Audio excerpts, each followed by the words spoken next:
Welcome to the Wednesday stream. I hope everyone's having an awesome Wednesday evening. How's it going, Echo Wrestle Dragon? Howdy, everybody. Can everybody hear me okay? Is it okay?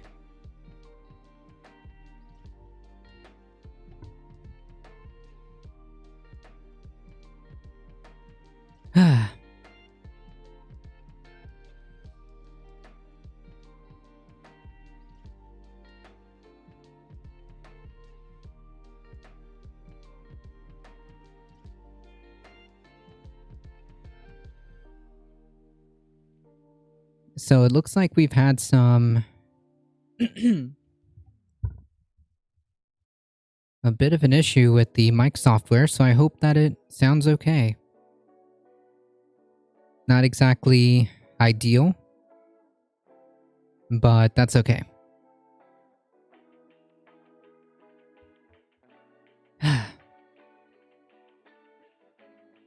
Sounded good? Okay, cool.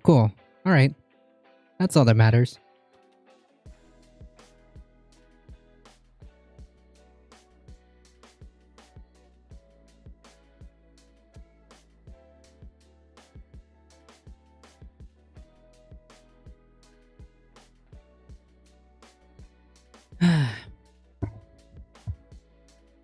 We've got a few things to go through, so hopefully we'll have enough time to go through everything. Afternoon chat, how's everybody? Howdy.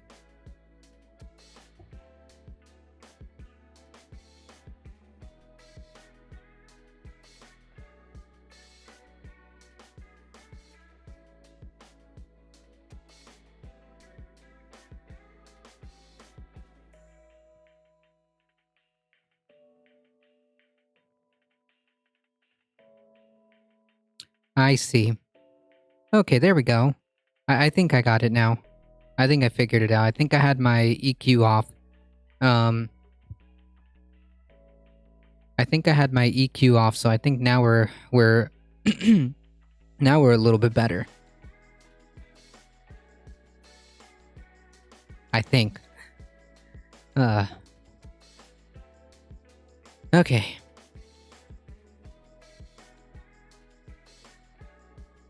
There we go.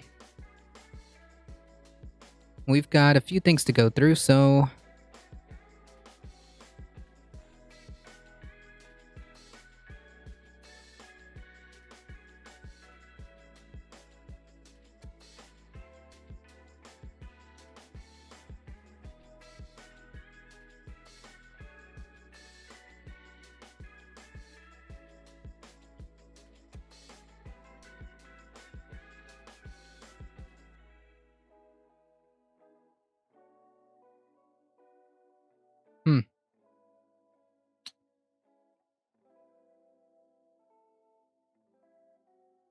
So let's start with this one here.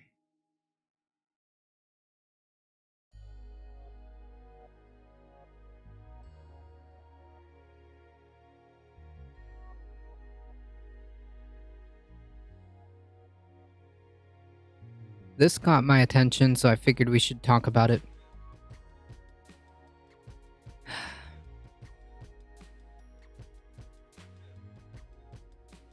Usually bras fit small-chested women like this.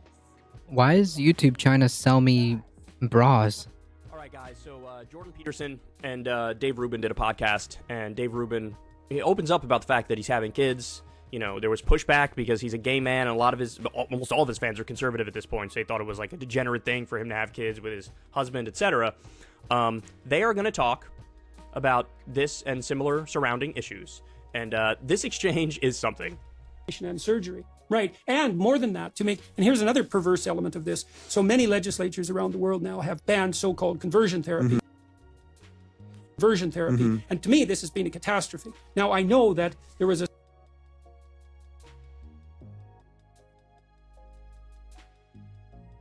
Sorry about that. Yeah. I mean, I don't know.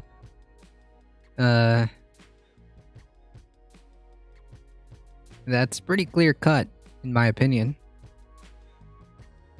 this has been a catastrophe. Now, I know And legislatures around the world now have banned so-called conversion therapy. Conversion therapy. And to me, this has been a catastrophe. Now, I know that there was a small... banning conversion therapy has been a catastrophe. Banning conversion therapy has been a catastrophe. This is indistinguishable from, like, the authoritarian theocratic position.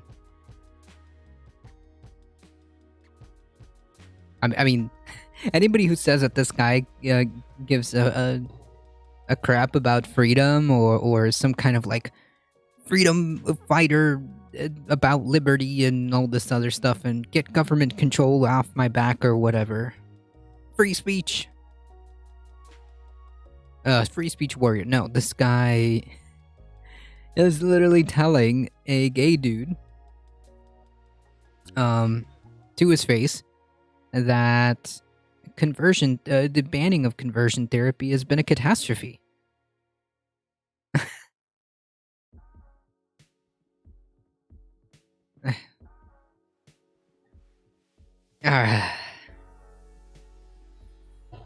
I mean, what else is there to say?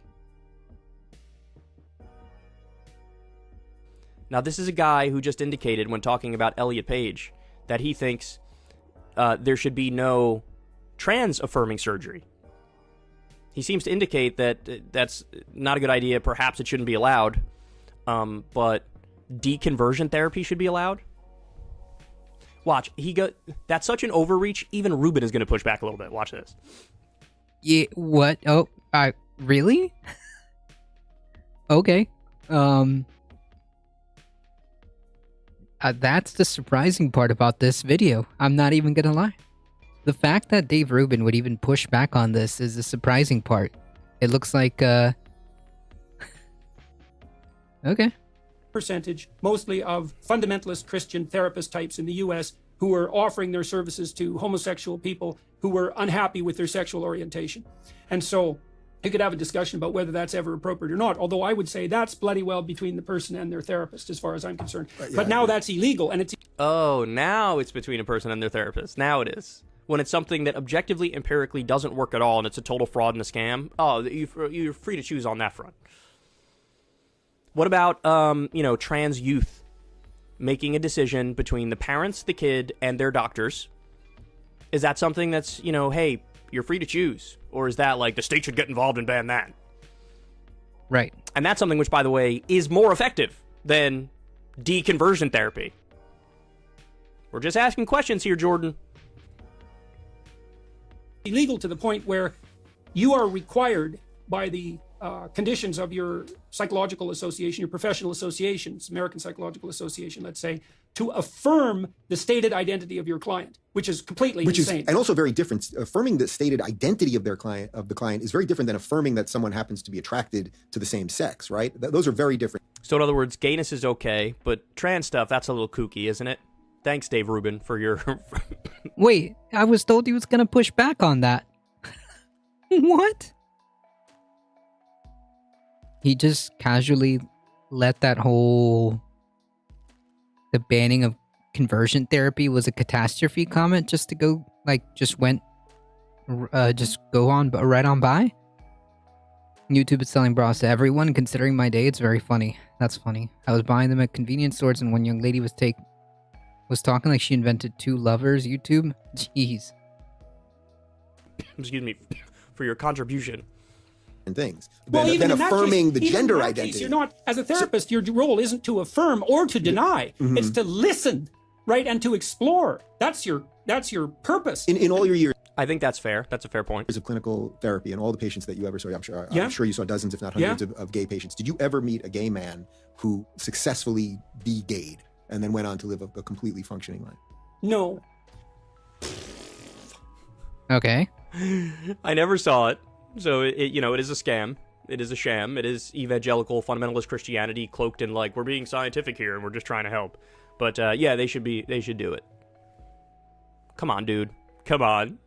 And this is the first and last time you guys are ever going to hear me say this. Credit to Dave Rubin for that very simple pushback, which sort of exposed the silliness of the... I mean, I don't know if I would call that pushback. I mean, it's... Okay, sure. position Peterson was espousing. I did have a client who was questioning who went the heterosexual route. Yeah. Questioning who went the heterosexual route. I got news for you, Jordan. If indeed he did go the quote-unquote heterosexual route, he was bisexual. He was bisexual. That's what that means. I chose to go the heterosexual route. No, if you went that way and you genuinely did, then you're bisexual. Or the person's gay and they're lying and they're pretending they went the heterosexual route, but really they dream of dick all day long. He was questioning under some duress because he was the target of somewhat unwanted amorous affections by a fairly persistent gay gentleman who, and this person was, I would say, easily swayed and confused. But that was the closest I'd ever seen to the situation that you're describing. Now, this conversion therapy issue is so now you, as a therapist, you're ethically and legally bound not to question the identity of the stated identity of your client, which to me is preposterous because all you ever do as a therapist is question identity. That's the whole bloody, enterprise.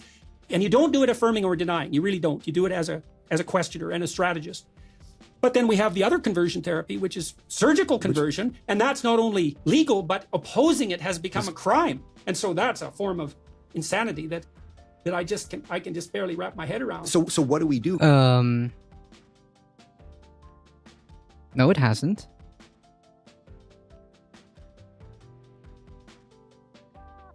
Going back to the conservatives that were worried that this is where we were going to end up.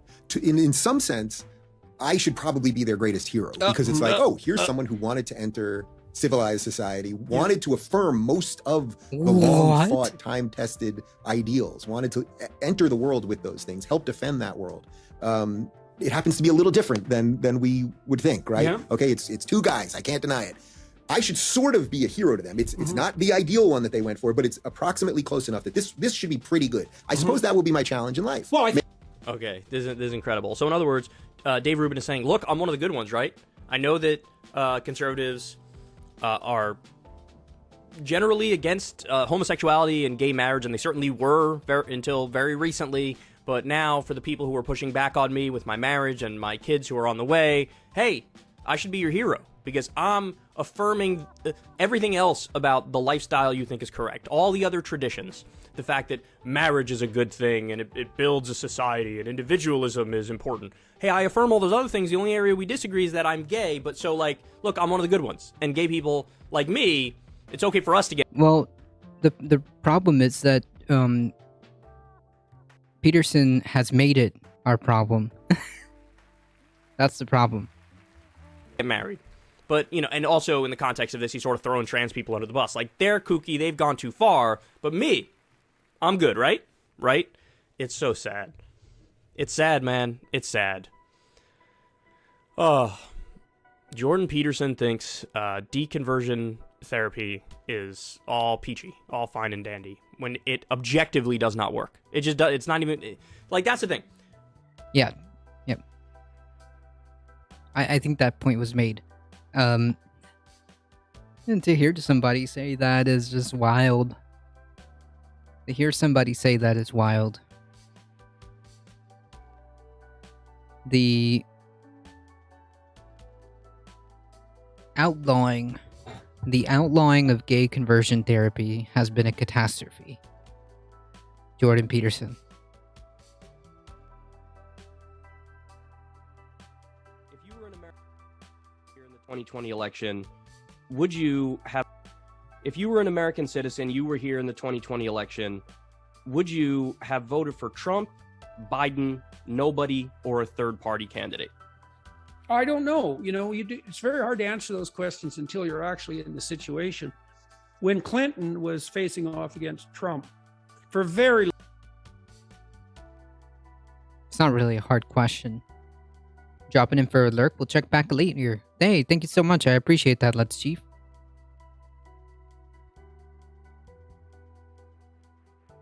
It's not really a hard question. Long time, I felt that I would have voted for Clinton. I felt that she had at least the administrative background and the governmental experience to know what the job was and to handle it. I felt that Trump was a wild card, which he most definitely was.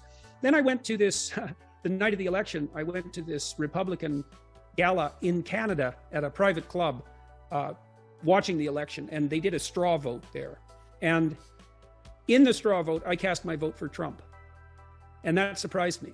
And it was something I sort of switched on last minute. And the reason I switched, I would say, is because I thought Clinton betrayed the working class.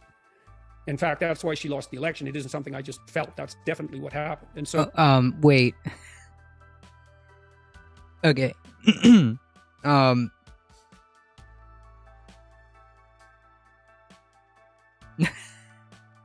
So, Clinton wasn't portraying necessarily a working class vibe. And quite frankly, neither was Trump. Trump was not really a working... If like, that's your concern, which is like a faux concern, he doesn't give a shit.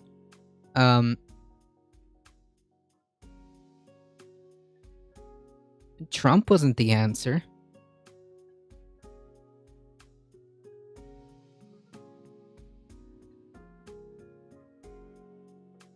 Hey, Echo Resto, the reason why Hillary Clinton lost isn't as simple as she just betrayed the working class, okay? She wasn't a very likable candidate. Let's be honest, her campaign wasn't that strong. She missed key elements, key stops.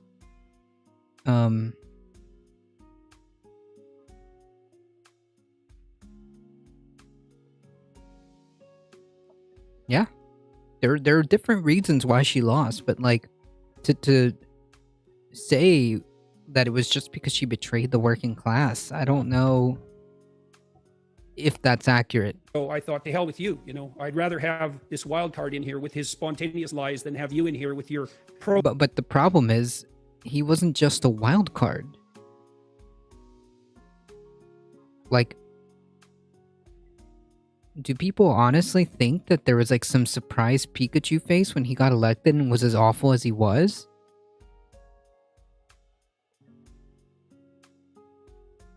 Like, I don't get it. There's nothing wild card-ish about Trump other than he's never held a position in office, right? But like, who he is and what he's about was very clear from the beginning.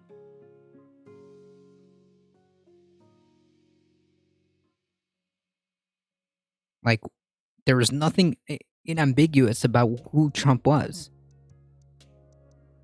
It's just human channel, but JP Peterson, I'm not interested. Well, Ms. Clinton ran a weak campaign, but social media helped Trump, and maybe. It had a factor, yes. Programmatic, powered, mad, driven, As opposed to Trump's power-driven, spontaneous... what? Authorized lies. So I don't know. It's hard. As opposed to Trump's power-driven, unauthorized lies. Like, what? What are you talking about? Hard to tell what you'll do in a situation until you're actually in it. Do you think Trump as president in his 4 years also betrayed the working class? Yeah, Trump was never about the working class. Not in the same manner, no. Really? I think Trump did some things that were really quite spectacular. Like one what? of them. Like what? Well, how about no war? What? How's that like... The question was about the working class. What policies did Trump do?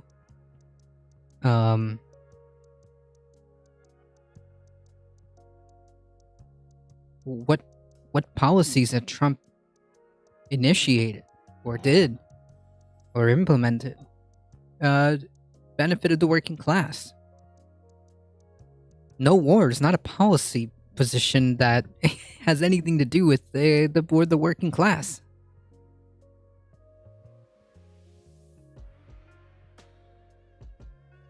Well, he did assassinate a top Iranian commander who was fighting ISIS on the ground. I didn't say that. I didn't say anything about assassination. I said something very specific. Yeah. I would say that. Yeah, because you have nothing. It's an act of war. No, it's not an act of war. It's an... What?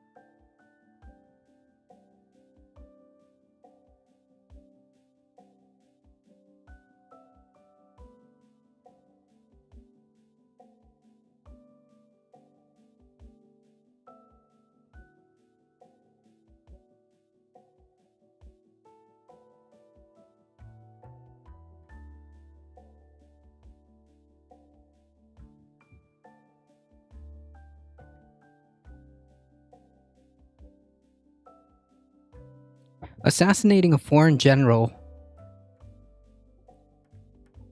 is an act of war. Assassination, an act To of kill war an Iranian involves- commander? I don't understand the point you're making. Well, I'm trying to say if the Iranians killed one of our generals, we would call that an act of war. We do it to them and it's not an act of war? All right, then I guess we have to differentiate between an act of war and a war. What you have right now with Russia, that's a war. Okay.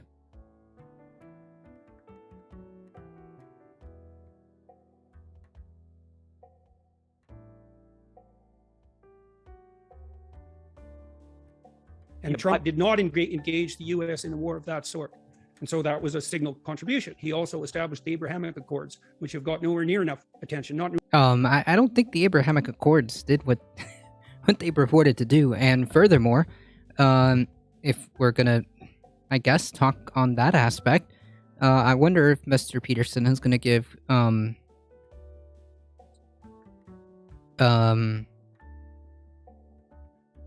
kudos or props to President Biden for ending the Afghanistan war, for getting us out of there. Hey James, how's it going? It would actually be quite interesting to see data on support for war by socioeconomic status. I don't think I've seen that before. Once before. A lot of people assume lower class people are against war more, but I've been surprised before. Yeah, I would assume that the general feeling would be that the majority of working class folks would be against war. Yeah. Nearer the attention they deserve. And the people who negotiated that should have won a Nobel Peace Prize, because that brings the possibility of peace to the Middle East. And the possibility of peace. And notice how he doesn't really go into very much detail about that.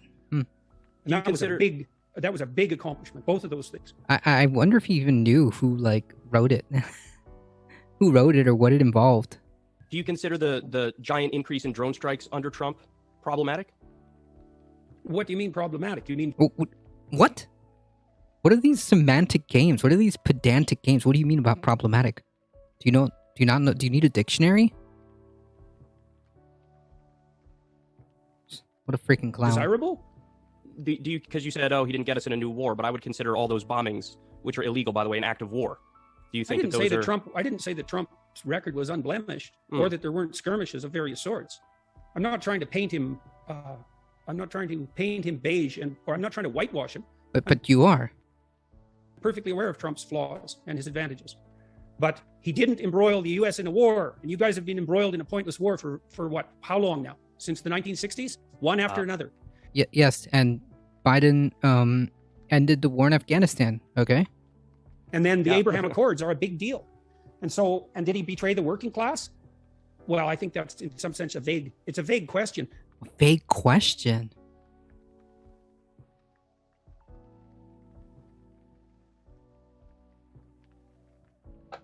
Just a couple of minutes ago, he was saying that the reason why Hillary Clinton lost was because she betrayed the working class. Now it's a vague question? Okay. Hillary definitely betrayed the working class because she decided to go with the woke mob instead of...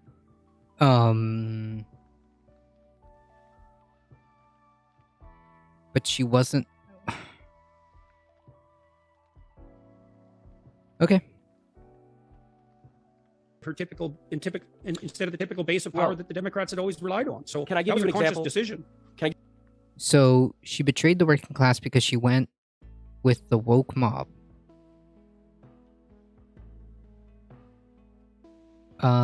Okay.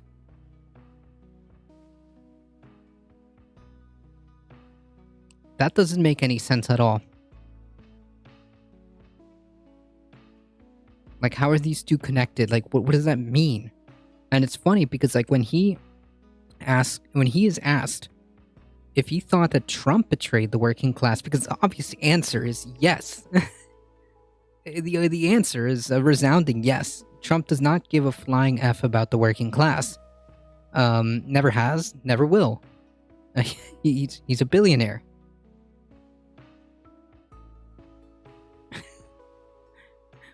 When asked, all of a sudden, it's a vague question. I'll give you an example on Trump betraying the working class, because there's a few things you could point to. First of all, there was net outsourcing of jobs under his administration when he campaigned as the opposite. The second thing is his number one legislative accomplishment was a 2017 tax cut where 83% of the benefits went to the top 1%.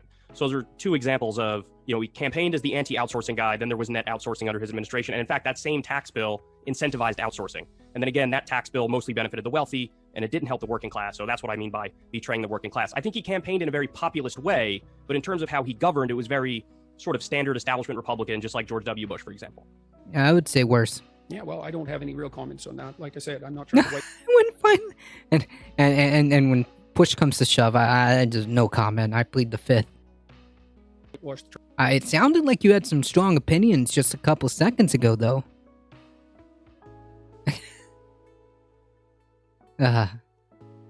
Trump administration. I'm just pointing to a couple of things that he did that he hasn't got credit for. Yeah, you should have got credit for. I actually enjoyed, you were on the PBD podcast, I think it was recently, and you made a comment that you found Trump whiny, particularly over the, common refrain that he can't stop saying he thinks the election was stolen. And correct me if I'm wrong, but your commentary was like, move on. Well, I think it's a strategic error on his part, at minimum. A strategic error?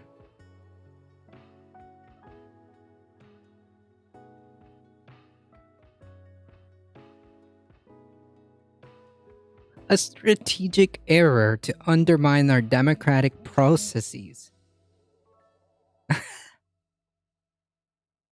Mayhem Hippie, coming in hot with a 200 biddies. Missed you. Thank you so much. I appreciate that. OMFG, finally. Howdy. Yeah, an error.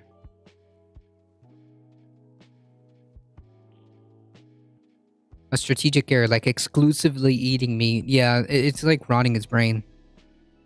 I mean, Trump portrays himself and thinks of himself as a winner. And part of his attractiveness on the populist front was his unabashed, victorious persona, let's say. Alio with the 10 biddies. And he's the guy that gets things done, and he's the guy that wins.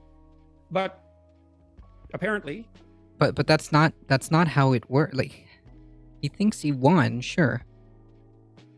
But that's not an excuse. The election was stolen from him. And so that begs the question. Wasteful.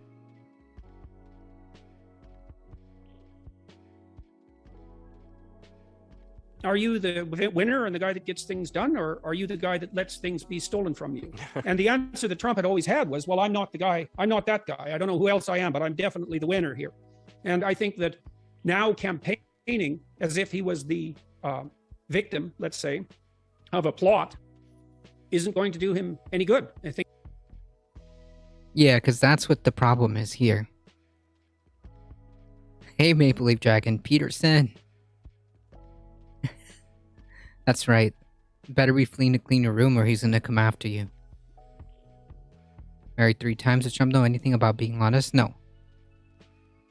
The issue here is the undermining of our democratic process. That's the issue, okay? And this guy's too busy worrying about how it looks. I think it was probably a fatal decision from a strategic perspective because it's so off-brand.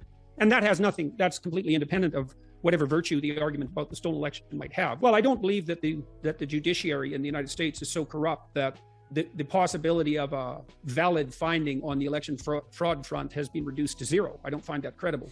And I do think, so I also think that it's a mistake on that front. And it's a mistake for conservatives. It's a real mistake for conservatives to take that route because conservatives can't say all the institutions are corrupt and untrustworthy. That's what the radical leftists say. And populist conservatives tend to do that, and that really leaves them with nothing, except maybe an appeal to public whim, and that's no way to govern. So I think that was a mistake too. You in your commentary, I do often hear a strong defense of our institutions, and I do feel like one of the common things that defines the current political era is definitely populism that bubbles up on the left through the vessel of, say, a Bernie Sanders, and even what I would argue was a fake populism that came up on the right with Donald Trump, where the agreement does seem to be, well, hold on, these institutions are really not working for us, and they're broken, and they're fundamentally corrupt. And, the genesis of it being, you have this donor class. I mean, there is aspects of that's true. But, like Kyle said, the right, populism, right-wing populism, is not... It's just not. Of corporations and billionaires that donates to politicians, and then they get elected and do the bidding of that donor class and the corporations. Do you disagree with that analysis? Do you think that that's just overstating the problem and the institutions are actually healthy? Or I think it's partly a Tower of Babel problem. So I've been listening a fair bit to Russell Brand, who I quite like. Russell. Oh, yes. Russell Brand.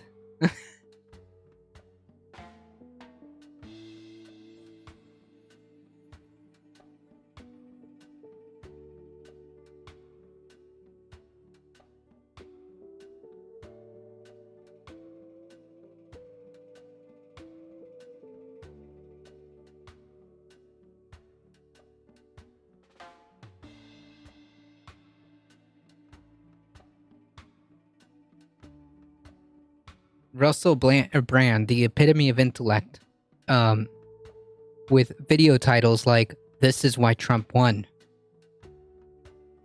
They're owned by pharma. They're coming for you. Don't be fooled. You knew something wasn't right. Hang on, Civil War now?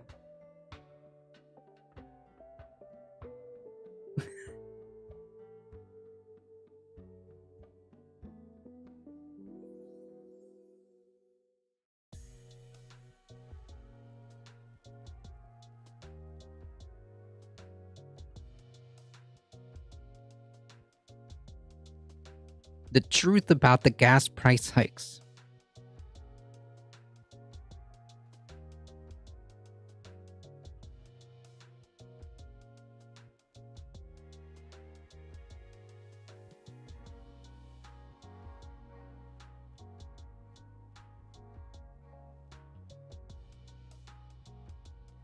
It was honestly pretty base until like a year ago. I don't know what happened to him other than maybe he realized he got more clicks with this BS. Yeah, I don't know. Russell Brand is not exactly a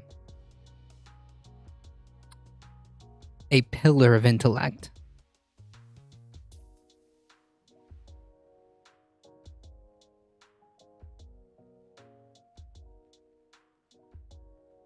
It's amazing how clear the sound from Peterson's mouth is when his head is so far wedged up his rear end. That's true. Is very, very smart. He's definitely one of the smartest people I've ever met. He's unbelievably sharp. And he differs in his political utterances from me to a substantial degree, although there's a fair bit of commonality as well. He's beating the anti-capitalism drum in a manner that I tend not to. But there's a specific reason for that. And the reason is that Russell has realized that size is a problem. And you know, the lefties tend to be skeptical of big government, and the right-wingers tend to be... What? Sorry, the lefties tend to be skeptical of big companies, right, and the right-wingers tend to be skeptical of big government. Right. And I think the right way forward through all that mess is that we should be skeptical of big. All right, guys, what you just saw... A long time ago, Brand was doing videos about secure housing for poor people from his hometown who were getting pushed out, and like that, he's fallen a long way. Yeah, well...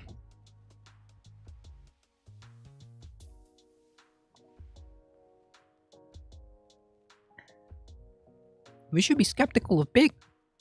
I don't know what that means. It's not about big government, small government. It's about the right size of government. Government needs to be involved in certain areas, and government does not need to be involved in certain areas. Oh, this is a teaser.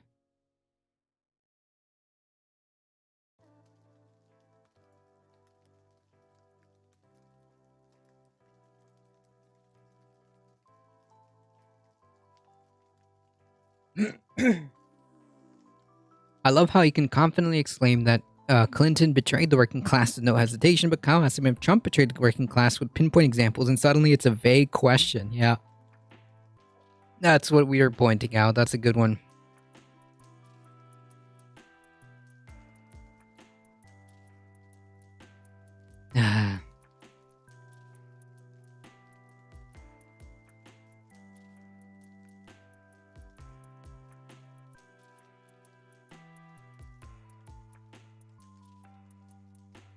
They're coming for you. Why doesn't every home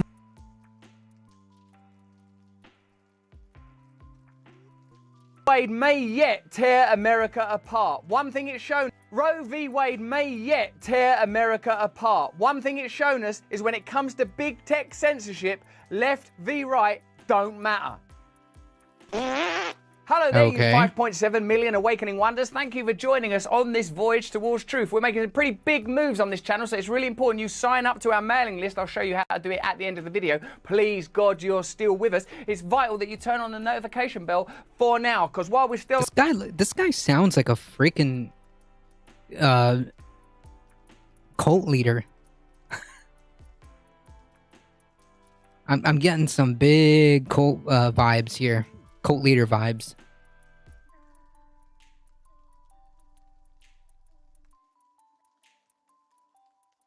on this channel and doing a video every single day. We need every bit of support we can get from you. We are committed to bringing you truth. We cannot do it without your comments, without your thumbs up, without your sharing, without you, your opinions and views. You educate us. We are in symbiosis with you. Now, we've told you many times like on this channel that there's a risk in granting censorial powers to big tech platforms. A lot of people on the left were down with it when it was all about banning Trump and not preventing right-wing voices from proliferating on big tech platforms. But now we're seeing... That's a very weird characterization of that. Have you seen his Set for Messiah complex stand-up special? Nah.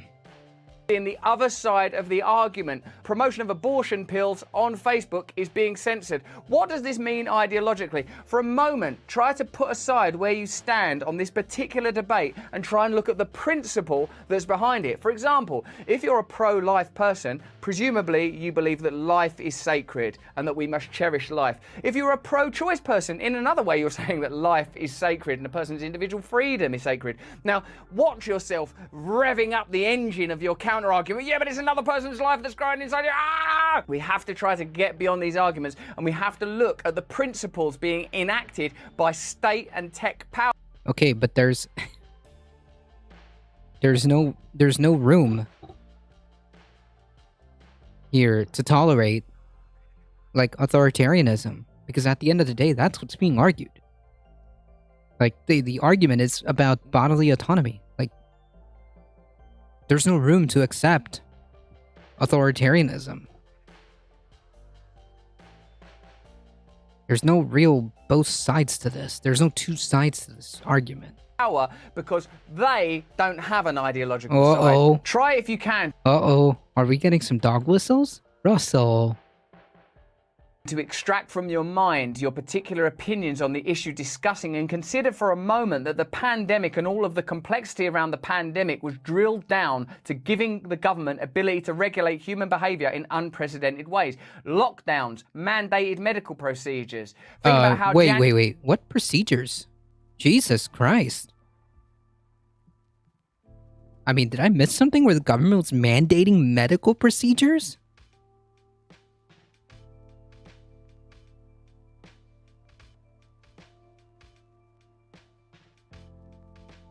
Behind him for that special, he has pictures of Jesus, Gandhi, and Che Guevara and Malcolm X.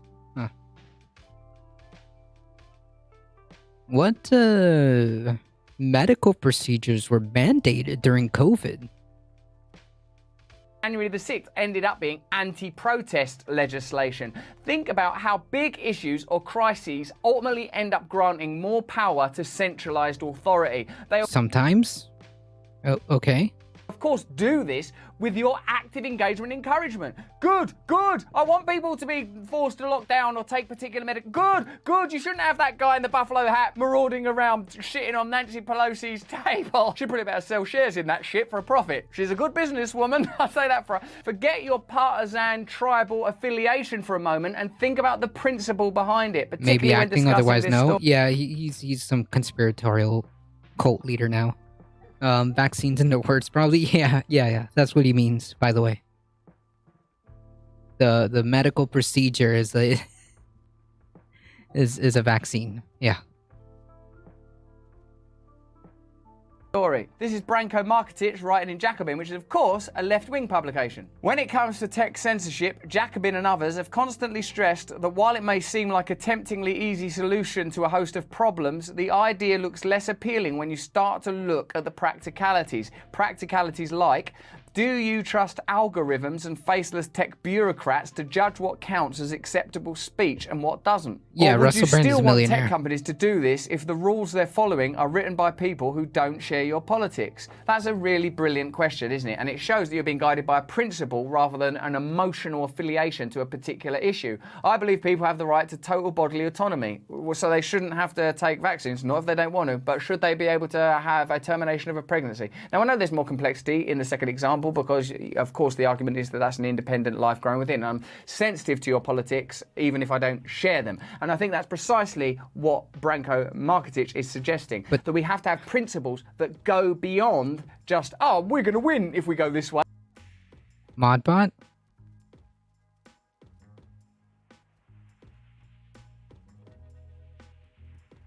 Oh no.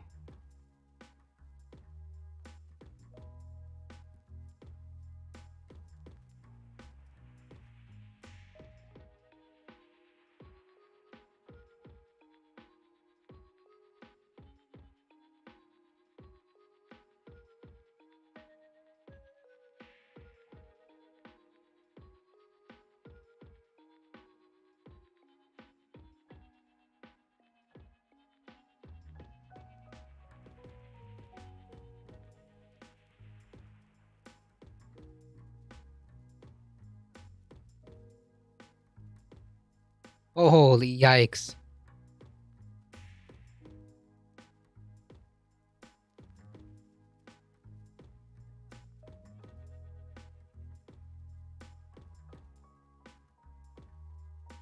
Holy yikes. That's gonna be a heck of a story, folks, so hang tight.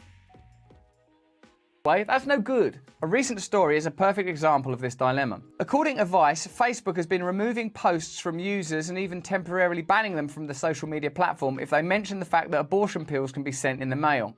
Interest in abortion pills soared after the Supreme Court officially overturned Roe v. Wade last week. The news outlet both heard from users who had been censored for making such posts and made similar posts themselves using a burner account, with posts getting flagged for removal instantly or within minutes. The Associated Press got the same results in its own independent investigation, in which it found that Instagram, which is owned by Facebook, or Meta as it's now rebranded, was also near instantly censoring posts that talked about sending abortion pills across state lines. The culprit seems to be Facebook's policy barring attempts by individuals, manufacturers and retailers to purchase, sell or trade non-medical drugs, pharmaceutical drugs and marijuana, as well as firearms, though according to Vice, a post saying that painkiller pills can be mailed went up without trouble. Likewise, the AP found that posts about mailing weed and a gun were left intact. It suggests that contrary to its own policy, Facebook is specifically targeting talk about mailing abortion pills for censorship, possibly for fear of running afoul of right-wing state laws following Roe's death that makes doing so illegal. All of this should serve as a cautionary tale about the perils of tech censorship for liberals, who have tended to be the most enthusiastic supporters of such policies, led astray by a false media narrative that online misinformation is the root cause of the past few years' political disruption. Tech censorship might seem like a simple solution for misinformation, but in practice it's arbitrary and inconsistently enforced, gets things wrong while being immune to accountability, and has largely been damaging to independent media. I've always questioned the assumption that the mainstream media is genuinely left-wing, because my understanding of left-wing politics is that it's about the genuine empowerment of ordinary people, not centrist state power. That's just another flavour of authoritarianism. So if you use left-wing arguments to grant more power to big tech companies or the state, in the end, that power will be utilised in whatever way is convenient for them to continue to pursue whatever agenda they're pursuing at that particular time. That's why, without genuine principles of free speech and anti-censorship that you apply equally to both or indeed all sides of an argument, you will in the end yield to centralised power interests. And as this case should remind us, what tech companies decide to censor and what not to censor is largely shaped by the intentions of those who hold power at any given time. It doesn't matter a whole lot that Facebook Spock's Andy Stone is a long-time Democratic Party apparatchik who likely holds a variety of conventional liberal views on issues like abortion. In a world where the Supreme Court is dominated by a hard-right supermajority that can simply rewrite the laws to fit its political beliefs, Facebook will clearly have incentives to push its censorship policies in a more conservative direction, no matter what the personal beliefs are of the people who run it. What we've said on numerous times on our channel is when it comes to issues like climate change, ecology... Yes, companies will do what they need to do to preserve themselves. Yes. Am I mistaken? Isn't left or right-wing terms different by many countries. I don't know if that's necessarily true. But I do agree that people tend to just misuse that. Civil liberties, identity politics, these big businesses and corporations that proudly display the paraphernalia of whatever issue they're supporting at that time don't genuinely care about the human beings or indeed the planet or planetary systems affected by it. They are simply pursuing an immediate agenda that grants them access to more profits or bigger audience, or is a simple, that's what virtue signaling is, isn't it? You don't really believe in it. You recognize that you're supposed to believe in it at the moment, so you will signal your virtue by pretending to care about it at the moment. My personal belief is that many of these issues are extremely important. All sides of the arguments around culture are valuable. I'm not suggesting that culture... Not really. Not really. What? That's ridiculous. That's ridiculous. All sides of an argument regarding culture are valuable? That's not really true, is it?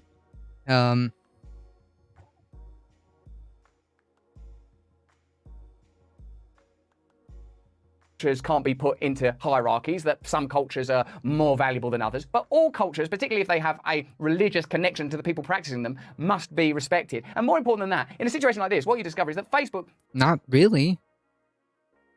No. What? What if that culture's religion is oppressing other people? That's not okay.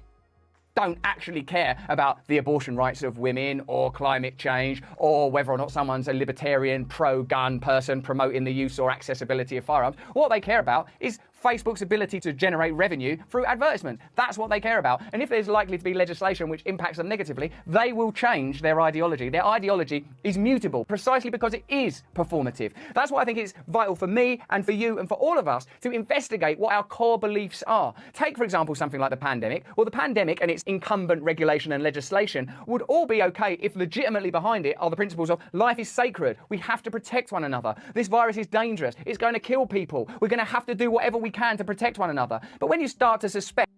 Yes? What? There's an issue with the Overton window in the US skewing the mainstream understanding of politics so far to the right that moderate conservatives like established Dems are colloquially viewed as, quote, the left, only because they are technically to the left of what else typically gets talked about. That's why moderate centrists like Bernie Sanders are painted as radical extreme leftists. Yeah, there's some truth to that. Yeah. I agree. That the intentions and agenda of powerful interests may be at play and may be preventing a necessary conversation from taking place, well, then that's different. Same with January the 6th. If you think that it's a genuine attack on your democracy, that these people are insurrectionists, and if they... Yes. There's only one, actual objective, answer to that question. What other perspective could you possibly have that would be rooted in reality? There's only one answer to that. The answer to that is yes, it was an insurrectionary act. Yes. That is objectively what happened. You can't tell me I did not see what I didn't see. You cannot tell me that I didn't see what I saw with my own two eyes and all the video evidence and all the hundreds and hundreds of collective hours of footage from different points of view of that day. You can't tell me that I didn't see what I've been seeing in the January 6th hearings. You can't tell me that the testimonies that we've heard, I'm just supposed to ignore that? No, fuck that. There's in certain cases, I'm sorry, but there's only one correct there's only one correct view there. Corporate media will do whatever to maximize audience and ultimately profits. Yep.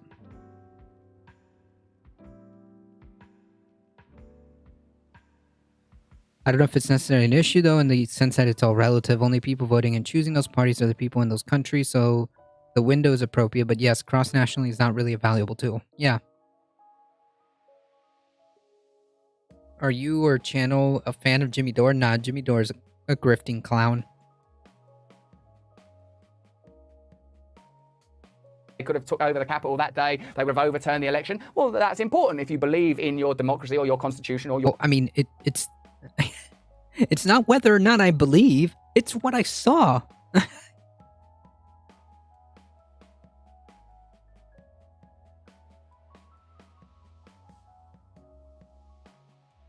your republic, or whatever you want to call your nation. But what I think happened on January the 6th is that there was an uprising of some magnitude, you know, and you can define that how. Is he really going to take the rest of the time to try to downplay it? Are we really? Really?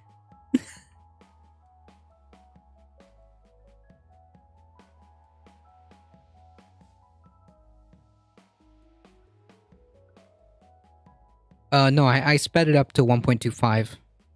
Jimmy Dore was touring recently, and I almost wanted to go cringe at his show. There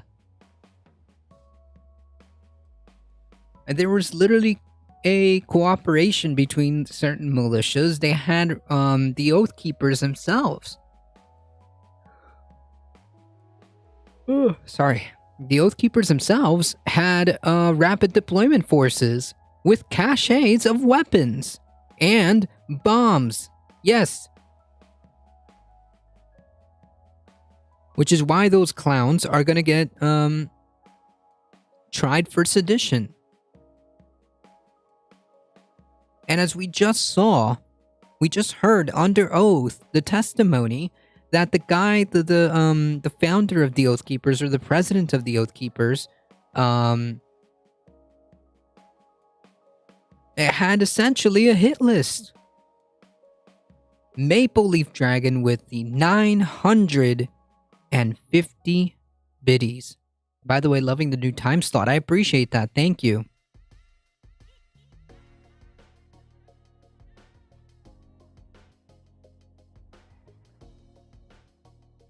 Wow.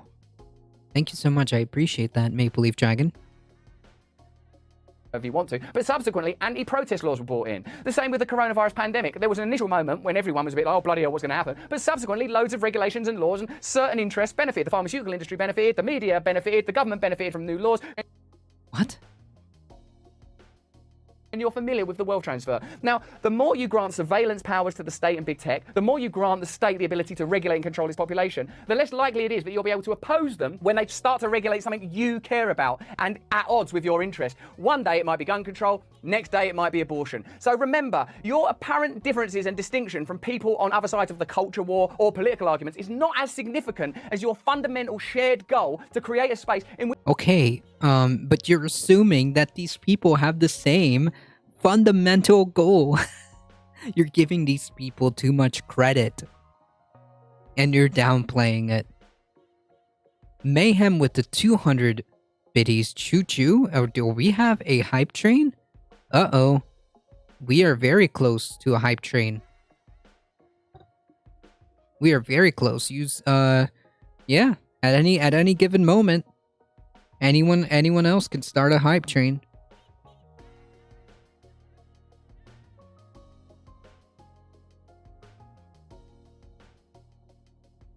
At any given moment.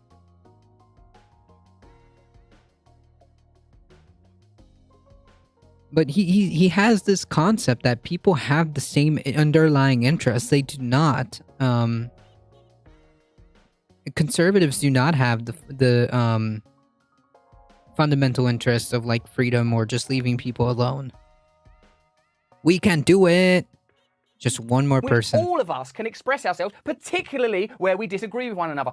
Yeah, except conservatives aren't interested in that. Conservatives want to be the ones who control this. If you find it alarming, the best way to protect against this is to advocate for and firmly cement very strict limits on these companies' ability to censor or at minimum establish some kind of democratic oversight of it, perhaps by putting such firms under public ownership or treating them as utilities. That is a left-wing argument. Break down monopolies and introduce democratic regulation into these monopolies. I've seen Tucker Carlson talking about these things on Fox News. The old categories of left and right are melting away because... Oh, yes. If there's someone that definitely we need to be joining forces with, is Tucker Carlson. That truly is a very valuable. What is he on? Tucker Carlson? Tucker Carlson isn't like this populist anti-establishment person. Tucker Carlson is the establishment.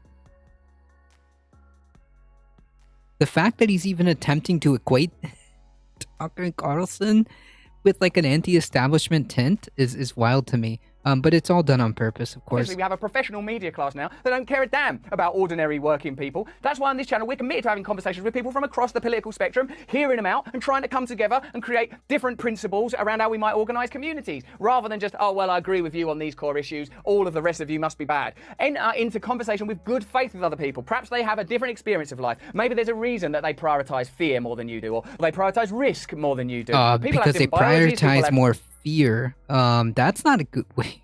That's not healthy.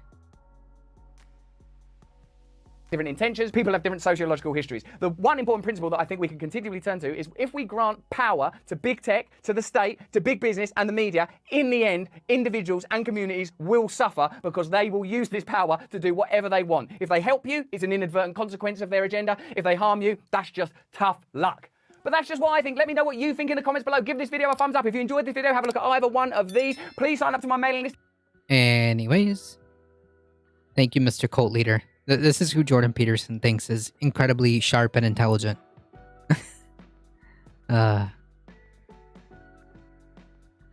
Tennessee court dismisses Jewish couple's lawsuit alleging religious bias in adoption law. Or ruling, right? Adoption law, sorry. Tennessee judges have dismissed a lawsuit filed by a Jewish couple who said state-supported Christian adoption agencies discriminated against them as they sought to adopt a child.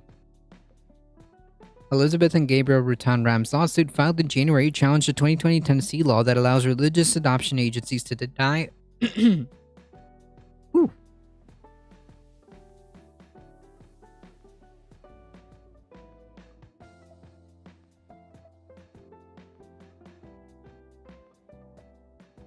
Yeah, no, he's not interested. He's here to grift, Alio. Studies show that conservatives are more motivated by fear, while liberals are more motivated by hope. So right-wing media focuses 100% on fear-mongering because it's what triggers the strongest response in their viewer base. Yeah, I would agree with that. The law was designed to allow agencies not to place children with same-sex couples. The Rutan Rams charged that an adoption agency had told them that it went against the agency's values to place the child in a non-Christian home. In dismissing the lawsuit, which the Rutan Rams filed with the support of the Americans United for Separation of Church and State, the judge did not rule on the Tennessee law itself, though they wrote that it does not single out people of Jewish faith as a disfavored and innately inferior group. What? Instead, the panel ruled 2-1 that the lawsuit should not proceed for technical reasons, including that the Rutan Rams have successfully been able to be trained as and become foster parents with the state's support. That's not the problem, though. The problem is that they're being discriminated against based on religion. The couple told the Jewish Telegraph Agency that they have enjoyed introducing their foster daughter to Judaism. We went all gung-ho on Hanukkah, which you know is when you're comparing to Christians, it's hard, said Elizabeth Rutan Ram at the time. She also got Christmas presents. She said she wanted an Easter basket, and we're still going to include her in those things. We are all including each other. She and her husband described the process that led them to had been discriminated against because of their religion. Yeah, exactly. I mean, common sense. Yeah, it's exactly what happened. They said that they openly disclosed that they were Jewish, but believed that the Holston United Methodist Church for Children in Greenville, which denied them training, would have found out anyways. One thing that you can do is a home study. Said Gabriel Rutan Ram told JTA they would have seen the mezuzah on the door. They would have seen the Kotel painting in our wall. There's Jewish iconography throughout the house, and not a single cross or Jesus picture up anywhere. Elizabeth added they would have probably asked something like, where do we go to church? And we're not going to lie about it. The couple will be allowed to adopt a girl within the next year if she's not reunified with her parents, according to the judge ruling. The couple plans to foster and potentially adopt another child. Yeah, that's cringe. Unbelievable. Yeah, this is why you can't tolerate these people. I know an atheist couple who adopted a child from a Christian background and support the child's Christian faith just fine. Right.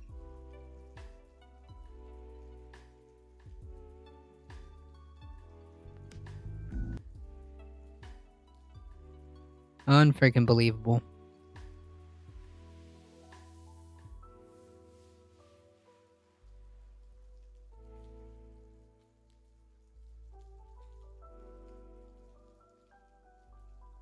What about that pro-life stuff? Ha! Pro-life. What is that?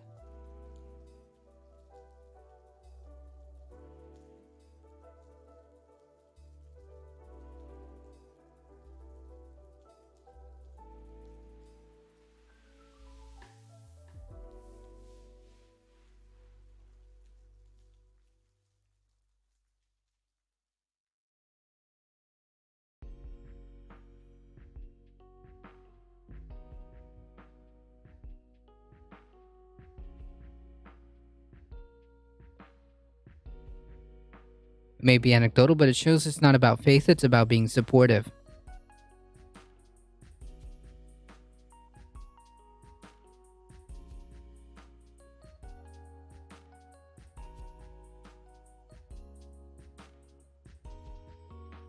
Surprise, surprise!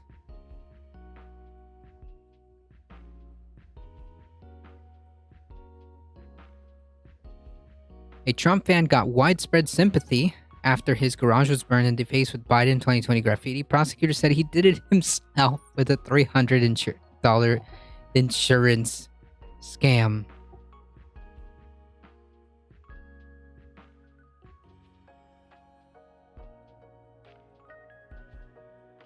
Thumb was Russell Brand. What did I miss? Nothing important. Russell Brand is a cultist leader and a conspiracy theorist. That's what we learned. Ah.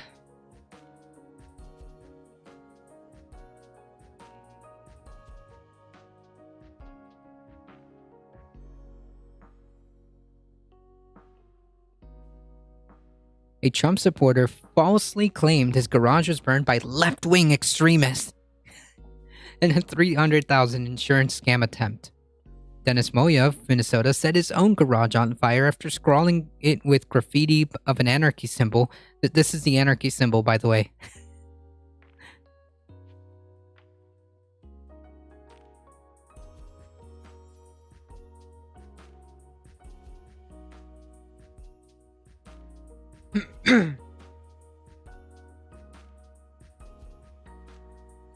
Nothing important.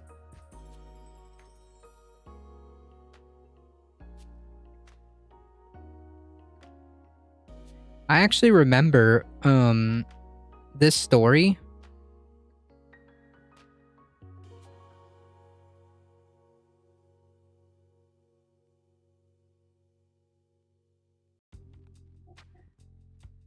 Dude, was Google that hard to use? It couldn't even make it proper.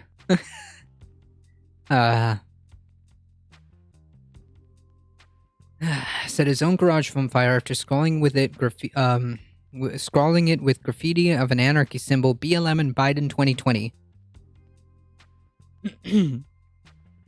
During the last presidential election campaign, according to an indictment reviewed by Insider, prosecutors said Moya wanted to defraud insurers by claiming that he had been politically targeted.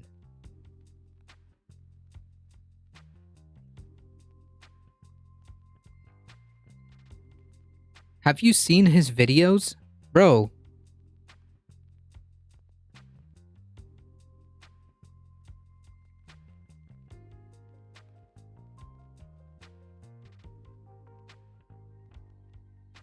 Look, it's me, Russell Brand. You found... Shut up.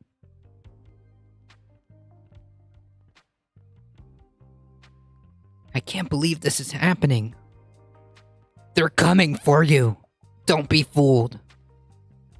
You knew something wasn't right. Hang on, Civil War? Okay.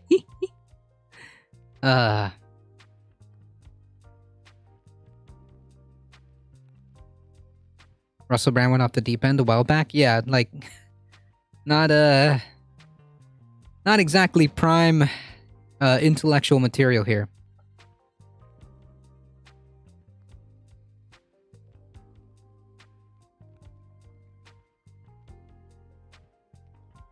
No, there's nothing valuable in this content. We watched a video. and he tried to downplay January 6th. He tried to equate like he tried to equate things like abortion and gun rights, and he tried to also equate or tried to make or insinuate that Tucker Carlson was some kind of ally, like as if like the right and left actually agree with each other fundamentally. Like, yeah. Yeah. I mean, we could watch another conspiratorial video. Like, look, this right here, you knew something wasn't right. Okay. Wasteful Washington spend. Shut up.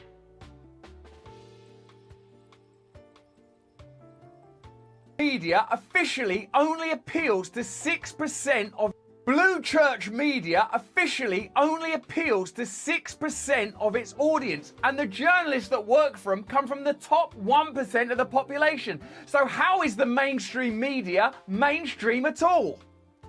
Bad news, how woke media is undermining democracy. If you don't subscribe yet, subscribe now and turn on the notification bell, because I need to keep you informed of our... Remember, I need to keep you informed, okay? Join my cult. Join my cult, make sure you subscribe, and let me tell you what the truth is. Okay? Not a cult, by the way. Not a cult. Not cult-like behavior at all. He's trying to make himself algorithmically likable. Yeah. Daily videos so we can continue on this voyage towards the great light from which we came together. Jesus now, Christ. I think I'm a bit sick and tired of the old mainstream media, their constant lying, berating, telling you you're thick, dumb, racist, toxic, whatever.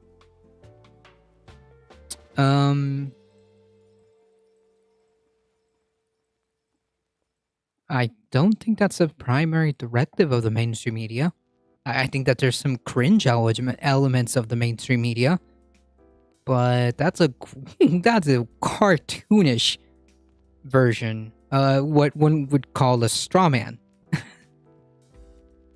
Whatever it is this week, well, there's a reason they talk about you that way, and that's because they're not talking to you. The mainstream media only cares about 6% of the total audience. I spoke to Batya Ungar-Sargon on my podcast Under the Skin, available from Luminary, about how the mainstream media has become so corrupted, has become so irrelevant. And author of How Woke Media is Undermining Democracy. Come so out of touch. It was an absolutely fantastic conversation. Stay to the end and hit me up in the comments, because there's some fantastic revelations in this video that you need to know. Batya, I think you talk a lot about how all news media outlets are trying to appeal to the same limited demographic. Could you tell us a bit about that, please? Yeah. Yes, because they're a business. Yes. Content aside, it looks like Russell Brand just watched How to Be a Successful YouTuber for Dummies. Yeah. I mean, you just go with whatever gets you clicks, right? I mean, if I start making, like, videos about, like, essentially, anti-vax spins to it, sprinkle in some populist beliefs, and, yeah, get some good thumbnails and some clickbait. Yeah, definitely. The golden age of American journalism, let's say like, the 18th century, 19th century, and early 20th century, you had the... It's not energetic. That's not the problem. The media was totally partisan. So this is a thing that I think people like to complain that our media is partisan. Actually, that it's becoming more like the UK, where every publication has a kind of political bent and everybody knows what that is, and you get the paper that appeals to you. Yes, media is biased. Yes, and they're geared in this country to make money. It's a business. Yes. But in the golden age of American media, the media was very, very partisan. It was just partisan on behalf of the masses. So you would have a situation like 1920s New York, where there were so many communist newspapers that you could be a communist and have 5 communist newspapers that you would never dream of opening because they were the wrong kind of communists, right? Like that was the situation. There were so many working class Americans and they had such a plethora of choices. And being a journalist, it used to be like this very working class trade, you know, like the kind of person who became a journalist was like, actually probably someone like you, the guy sitting in the back. Yes, truly truly a perfect illustration of the working class, Russell Brand, who is incredibly wealthy. Who's incredibly wealthy. And a perfect example of the working class. Anyways, I think I've made my point, okay? She doesn't know what she's talking about. Speaking of NYC, do you think the nuclear preparedness PSA that dropped on Monday? Yeah, it's kind of weird. What a weird timing. I think their logic behind it, they were like, oh yeah, we just want to be prepared and we just want to be prepared and it can't hurt or something like that. It's just weird. It's just bizarre. He took a rightward Trumpist anti-vax denial, a turn back a while ago. Yeah, because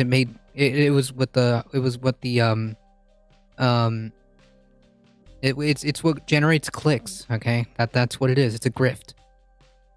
Whatever generates clicks is where he's gonna go.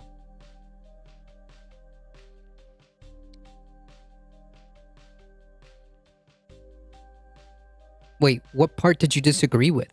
That what, Russell Brand is some kind of member of the working class? Dude, he's a multi-millionaire. The fact that she's even like, oh yeah, you know, it used to be a working class job. Like you.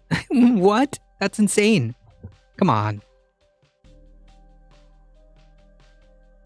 Of the classroom, who can't stop cracking wise, who has like a real way with words and hates authority, and like the teacher's constantly kicking him out, and like, but he's so great, he makes everybody laugh, and he feels like, but I get it, the content and videos are stepped down from crazy, but they're only a step. Because fuck him, who gave him power over me, right? And he was so anti-authoritarian, maybe he had terrible parents, that he couldn't go work in the factory because he couldn't listen to directions, and he would have been dangerous to everybody around him. So instead of going to the factory. So she's describing him as an unhinged person? That's not a good thing either. Schwab, thank you for the follow. Factory like everybody else in his class, you know, he would become a journalist, right? And when he went to be a journalist, he would be introduced to politicians, and he would be exactly the same way he was in that classroom. He would think it was his job to defy that authority and demand justice on behalf of the little guy that he lived with, that he still lived in those communities. That was like... That's a bit patronizing. Anyways, thank you.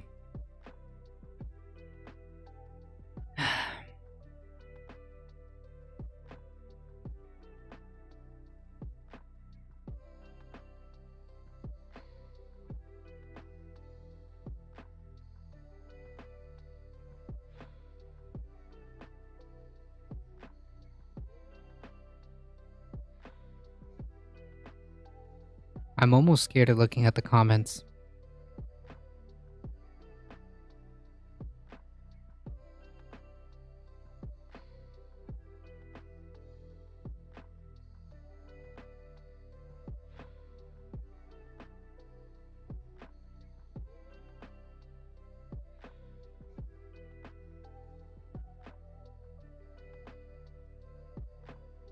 I love how people think he's like some kind of journalist. No.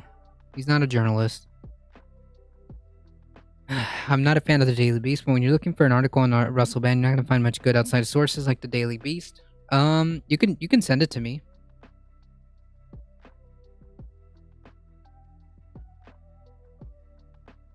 Send it to me via Whispers.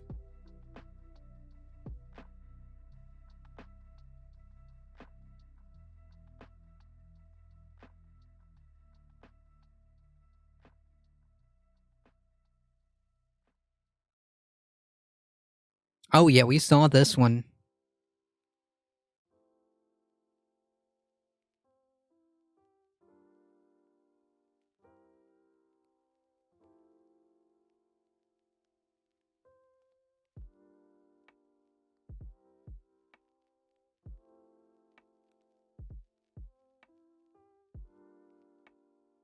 Yeah,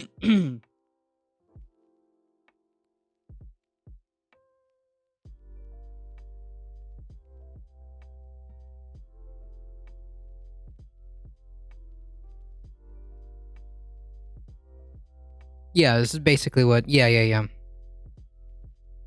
This is basically what.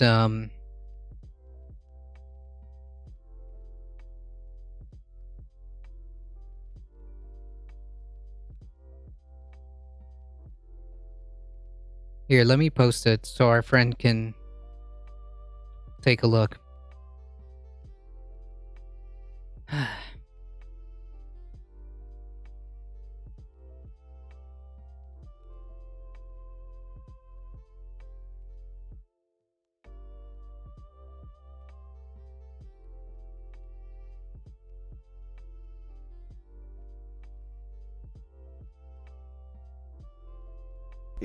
Weapon always been a part of it. It is always encouraged. Weapon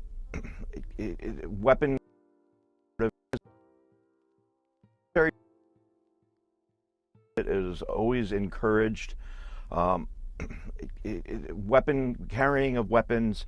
It was a military mindset. It was very much trying to create this narrative that they were this paramilitary organization amongst the members. I don't know how far they've gotten into the end game thoughts on that, but I think what we saw on January 6th is certainly very much how it would look to start out, because I think we came very, very close to having a civil war kickoff on January 6th. As far as what an actual civil war would look like, I don't think it would actually last that long. I mean, the numbers just aren't there, but it's the inspiration. It's the, who is it going to influence next? We need to just stop this type of rhetoric. I agree. And this Russell Brand character is trying to tell me that maybe January 6th wasn't such a big deal.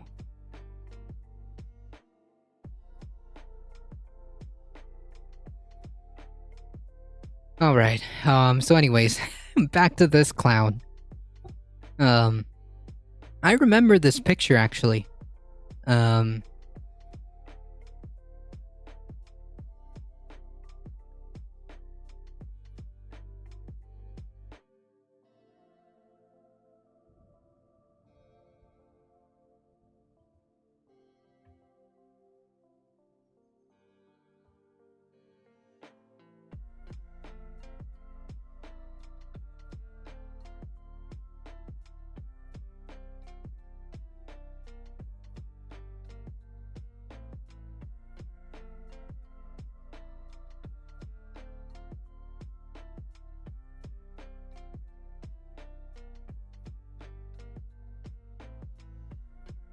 I actually want to see what Ben Shapiro said about this, but anyways, so this was a big deal. There's Trump supporter crying. The victim said that he was being targeted by left-wing BLM, Antifa, Biden supporters, whatever. They're all the same to these people. It turns out that this guy lit his own garage on fire and then tried to defraud insurers.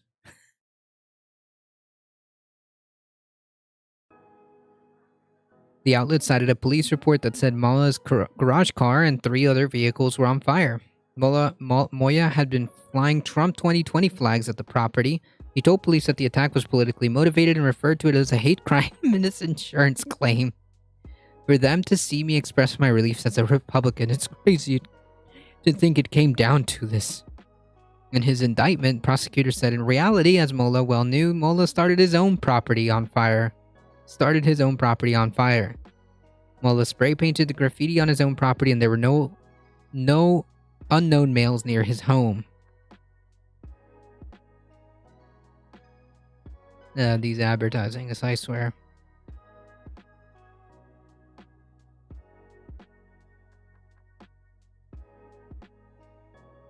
Maybe not January 6th wasn't a big deal, but why the need to exaggerate what happened? What are you talking about? Where's the over-exaggeration? What was the over-exaggeration? Like, what was the over-exaggeration? The insurrection part? The part where there was multiple groups who were armed?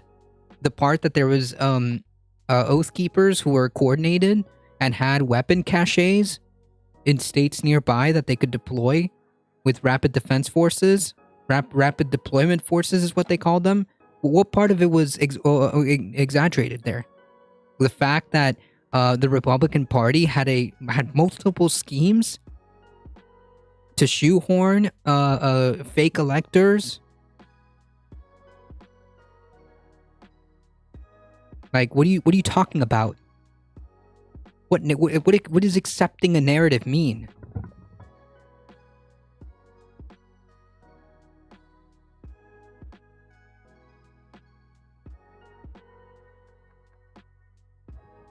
According to the indictment, he made multiple insurance claims totaling $300,000. The company rejected some but paid out $61,000. In response, according to the document, Mullah threatened to report the insurance company to the authorities.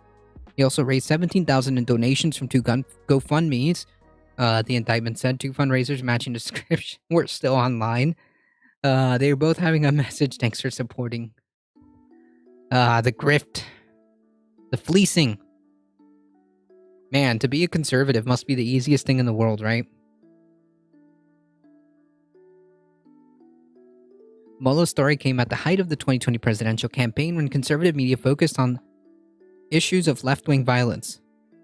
The story got widespread attention on Fox, CBS, and the New York Post, though it was reported by those newsrooms that an unproven set of allegations. Fox News host Laura Ingraham, speaking the day after the purported attack, viewed the matter as settled. Oh, here we go. People who are behind him are not looking for anything gradual. They see him as an obstacle to change, or at the best, maybe some sort of facade that they can push aside when the time is right. And he's made a bargain with the radicals in his own party, and they're going to eat him up. There's a story out of Minnesota that began to get some traction Professional clowns. today, and it was very disturbing. And this was a homeowners who woke up to find that their garage basically was on fire, had been burned down. They had a Trump flag or poster up, and had been burned. And then Biden 2020 graffiti and the Antifa symbol. And this is Minnesota nice. There's a message being sent, Ben, by the far left, and I think people are beginning to see that arsonist behavior, looting, even murder, none of it's even murder. Well, the fact is, again, generic statements about violence and looting being bad are not going to cut it. We all know that if this were right-wingers who were performing this kind of violence, Joe Biden would be out there on the front line.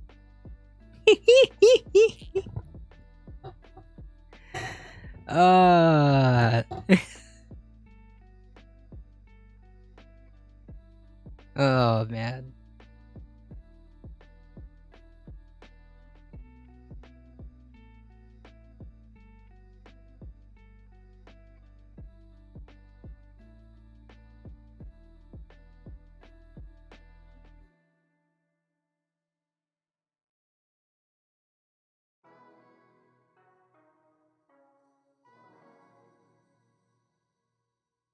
First off, if anyone would be politically motivated to do something like that, it's not going to be leaving a calling card. Secondly, they would know, how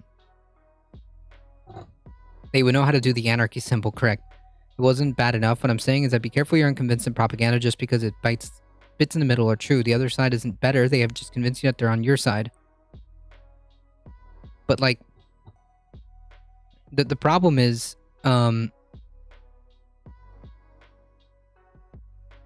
like, for example, only one party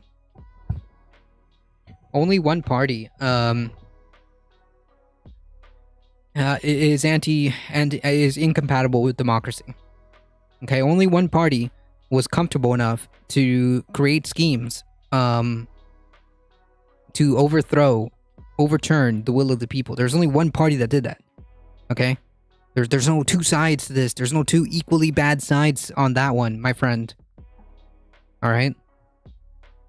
The Dems have their own set of criticisms, but they are not as equally bad, okay?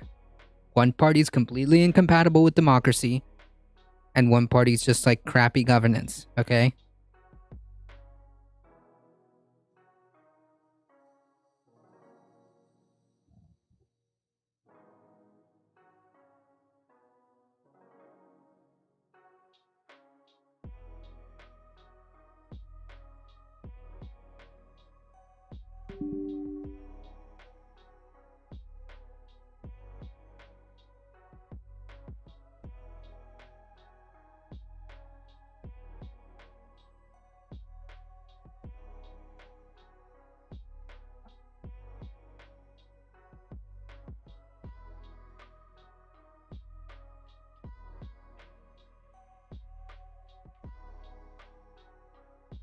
I'm trying to look for my thing here.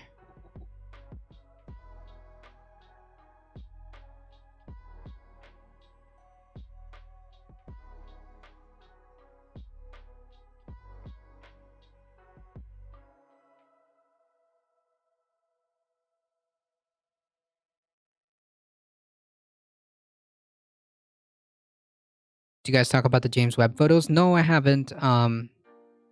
But James put some stuff in the Discord.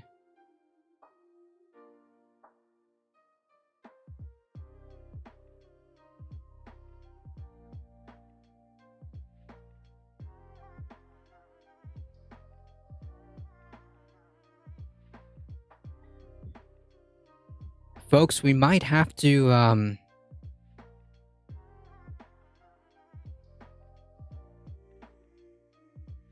we might not have time for the full stream, but they've just convinced you. I hear you, I don't disagree. Okay. No.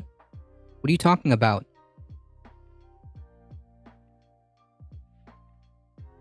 They've just convinced me? Convinced me of what? At what point has the Democratic Party ever tried to subvert doofily whatever what I'm trying to say is the Democratic Party has never engaged in such undemocratic behavior to go as far as to literally shoehorn fake electors to overturn the will of a presidential election. What are you talking about? Surfer McGrady, how's it going? New stream time? That's right, 5 p.m. Eastern time.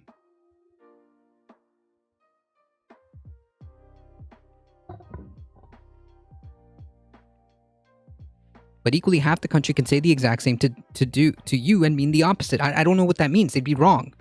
they would be just wrong. If half the country is just not living in reality. There's just no other way around it. Like, if you're telling me that, like, oh, I believe that there's some serious concerns when it comes to coronavirus, and I think that vaccination should be taken seriously. I think that people really need to understand the severity of this issue. I've personally had COVID. I think it's horrible. And then you're gonna tell me, well, the other side, fuck that. That's not based in reality. I can't engage with that.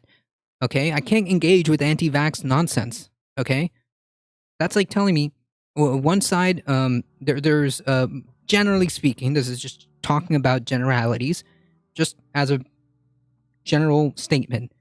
Usually, the left tends to believe that climate change is real. Climate change is a serious issue that we need to take care of, and that we need to move forward into trying to address this problem because it affects us all.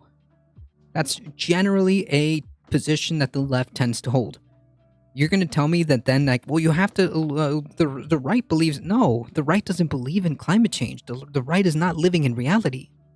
So I can't both sides certain things, my friend. Certain things are just empirically true, objective. I can't break it down any more than that. There's no reason why I need to entertain people who aren't living in reality. I can't do it. I can try, but if we can't come to a place where we're talking about reality, I mean, I can't. There's nothing. It's incompatible. You're conflating that easy. Yes, attempts are not done the same thing, but they're still fighting power. but they're still fighting for power from you. But equally, half the country believes that they're right. And okay, but they're wrong.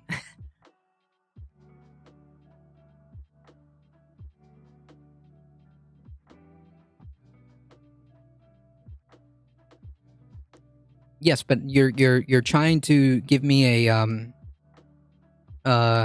red herring. You're trying to pivot. You're trying to pivot. When I tell you that there's only one party that's incompatible with democracy because they have purposely made not one but several schemes to try to overturn the will of the people, it's just objective truth that party is the Republican Party. They're incompatible with democracy. I don't know what to tell you. You're just wrong. Half the country can believe that they're right, but they're wrong. They're objectively wrong.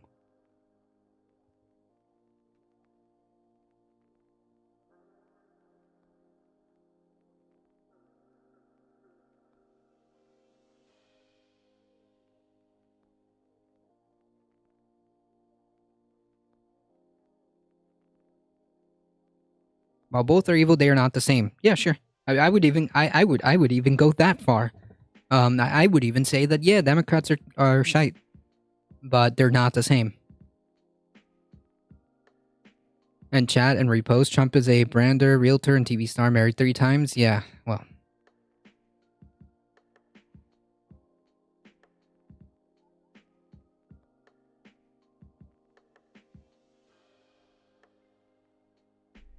At least the Dems lie pretty to my face. At least they make me feel better. No, that's no. You there's plenty of criticisms for the Democratic Party. It's just that to tell me that they're the same thing.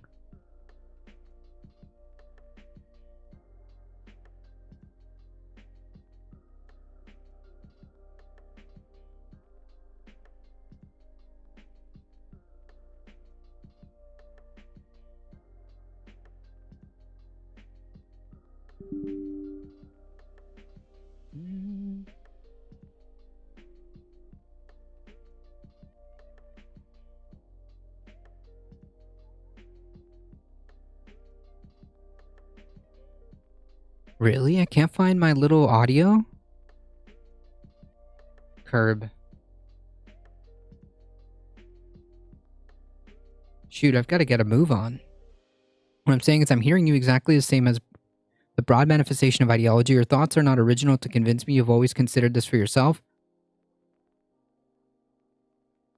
What are you talking about?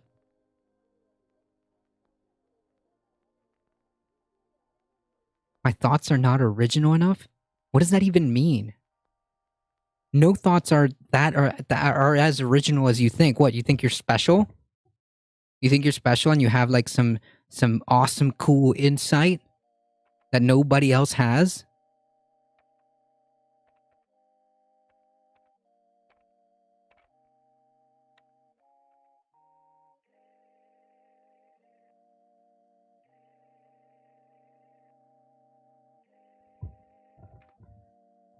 Capitalism will bleed us dry and we're bending over for it. Who's we? You mean like society? Well, we've got not much of a choice until we can grab some class consciousness, right? But what you're describing is we're talking about 2 different things. Now we're onto another topic. Now we've pivoted onto whether or not capitalism is good or bad, or whether or not capitalism is bleeding us out dry.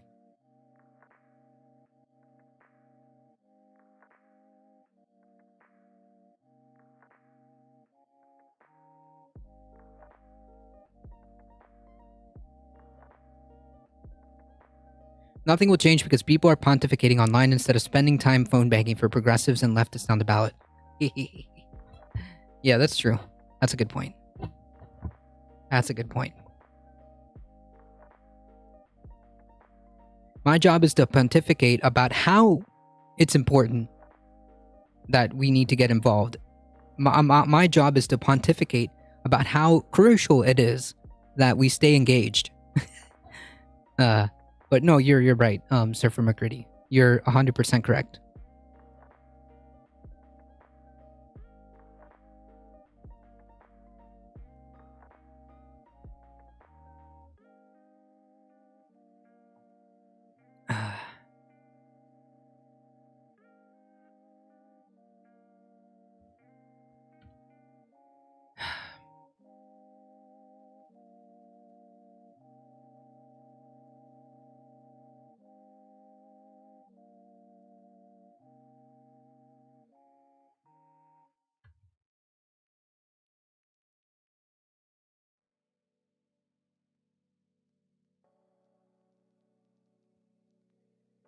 And for your analysis are very valid on this platform. No, I get you. But you're right, though.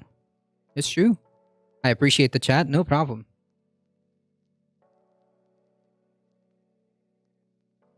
Inflation is Jesus.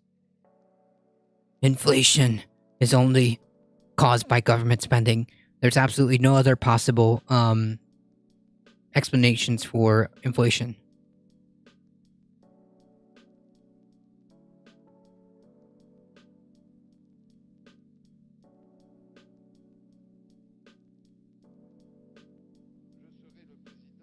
None of it's off the table. Well, the fact is, again, generic statements about violence and looting being bad are not going to cut it. We all know that if this were right-wingers who were performing this kind of violence, Joe Biden would be out there on the front line. Hold on. I gotta do this bit right. Okay? We all know that if this were right-wingers who were performing this kind of violence, Joe Biden would be out there.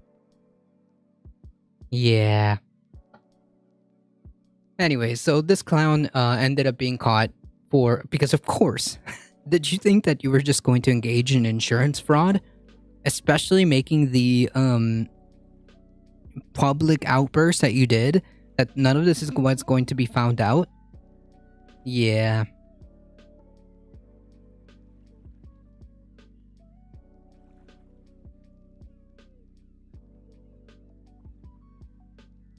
Professional phone banker here, based. Anyways, that's a good freaking meme. Okay?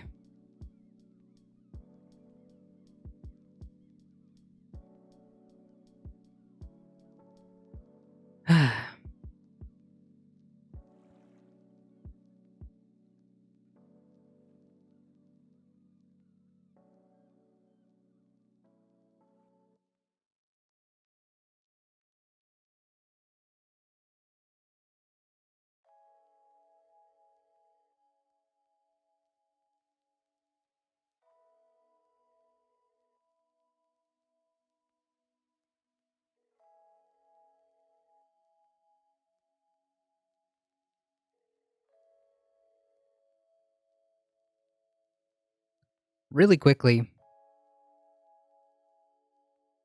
these were the images from the James Webb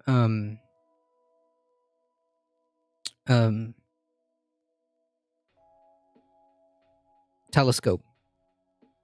The comparison between, it's awesome, isn't it?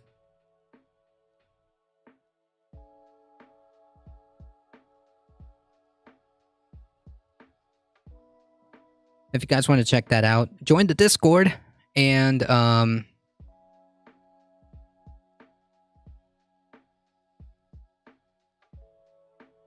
wow.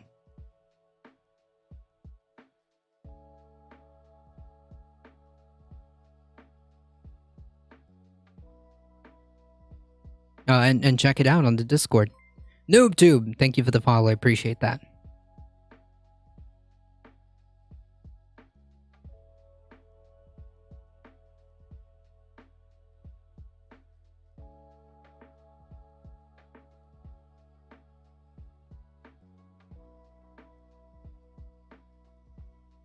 From NASA side too, if you want the fancy desktop background.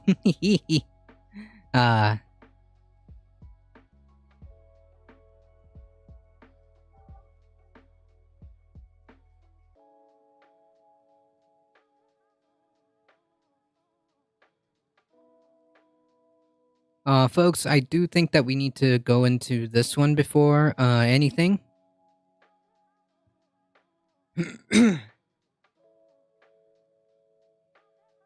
Nearly $2 trillion of damages inflicted by on other countries by U.S. emissions. The U.S. has inflicted more than $1.9 trillion in damages to other countries from its effects of greenhouse gas emissions, according to a new analysis that has provided the first measurement of a nation's liability in stoking the climate crisis.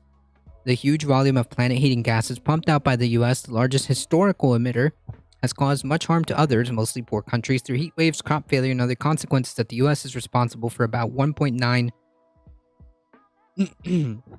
trillion in lost global income since 1990. I think that it's important to kind of navigate and absorb this number, because all of this is like downstream domino effects of climate change, right? Because of our irresponsible actions, we have led to more droughts, more extreme weather patterns, crop failures, which leads to famine, which also leads to job loss. I mean, like, all of these have repercussions that can be like objectively accounted for, and well, I think that it's necessary to, well, come to grips with that. Does everyone know Awaken with JP on YouTube? What is Awaken with JP? That sounds weird.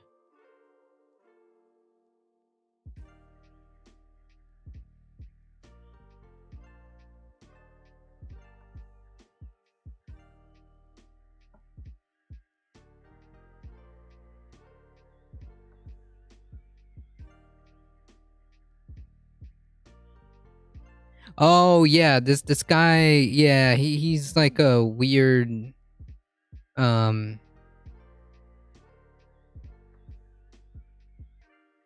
cringe lord. I don't like this guy. I don't like this guy. Yeah, he's a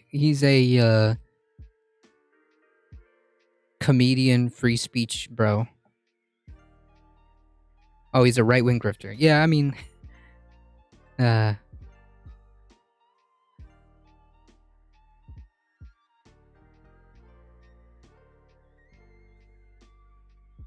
Jared Cardenas. Looks like Brian's latest video touches on what's happening. Farming and crop failure.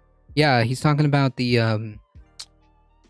Denmark. Not Denmark. Is it Denmark?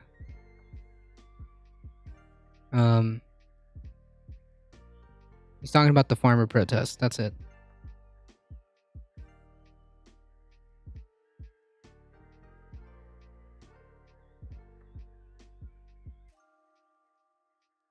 All of a sudden, you turn full MAGA. It was really weird. Yeah.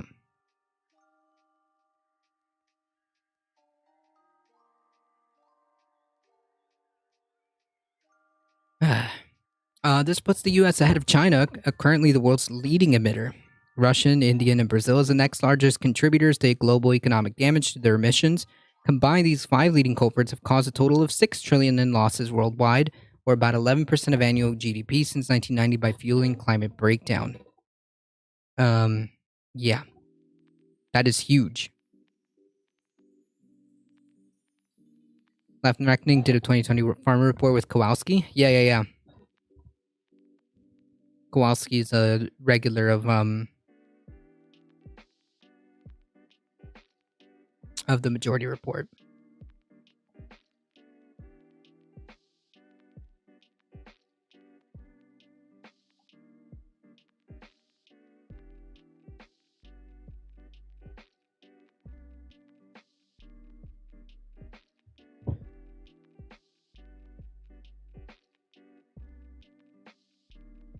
Had a phone appointment. What are we talking about? Well, the U.S. being disproportionately massive contributor to GDP loss or economic loss when it comes to climate change. I think that they've inflicted about $1.9 trillion of economic damage.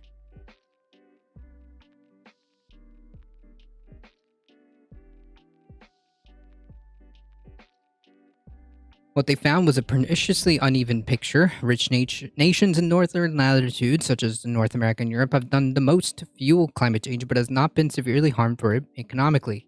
Countries such as Canada and Russia have even benefited from longer agriculture growing seasons and reduced deaths from the cold as winters have, quote, warmed.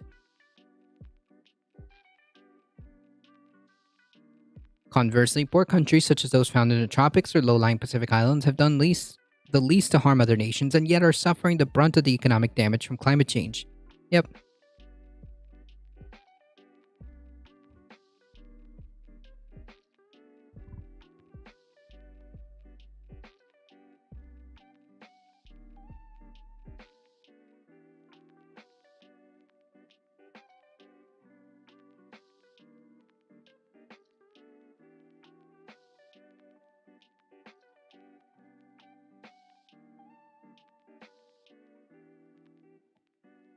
If you guys want to check this out, make sure you click the link and also join the Discord.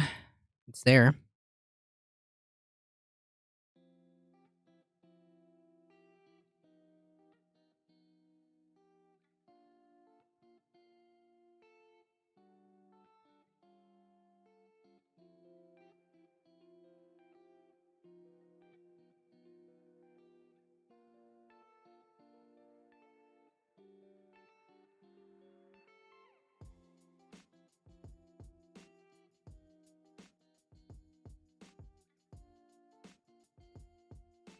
This is a huge inequity. Countries like the US have disproportionately damaged low-income countries in the global south and disproportionately benefited cooler, higher-income countries in the global north. I mean, yeah.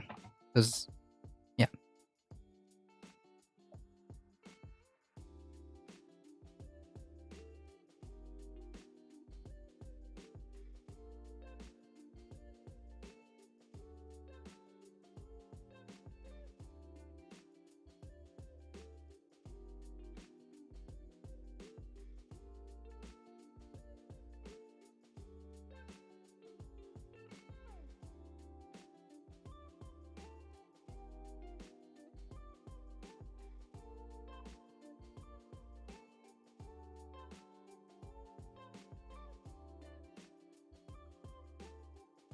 Let this soft mineral melt in your mouth.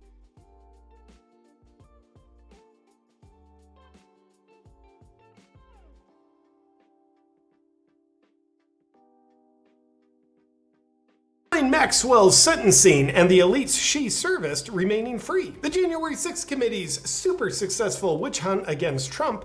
Joe Biden admits his guilt surrounding China. Disney is going even harder after your children and failing for some reason. And criminal Tucker Carlson is mingling with a criminal comedian. More on that in a minute. Yeah, this is the type of guy. He's left leaning, but will hang out with like Tucker Carlson. Listen, bro. Yeah. Anyways.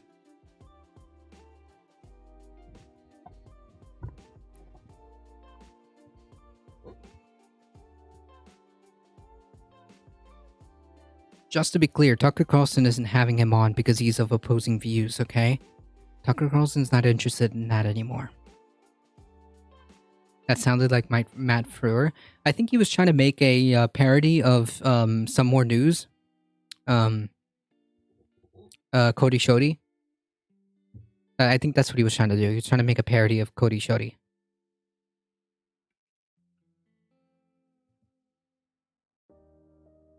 Oh, The Voice?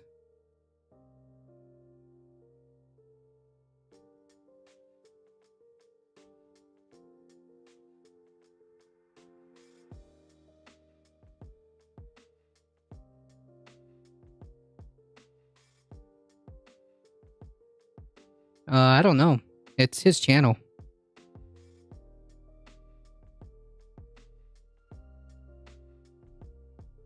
It's Awaken with JP's channel. The problem isn't right versus left, it's the have versus the have-nots. There's an element to that, yes, but absolutely it's a absolutely there's an issue with the right. To think that that's not a problem is, I think, short-sighted. You can simultaneously say, yes, there's a class element, you know, the haves and the have-nots, but you cannot ignore the danger of the right.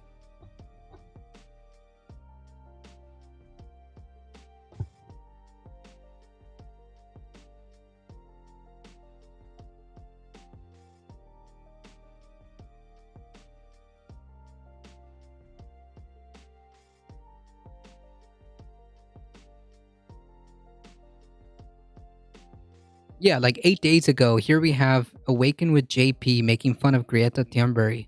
Like, the right equally sees the danger on the left. Okay, again, let's bring it to reality. Which side did a insurrection again? Which side is actively working against democratic norms again?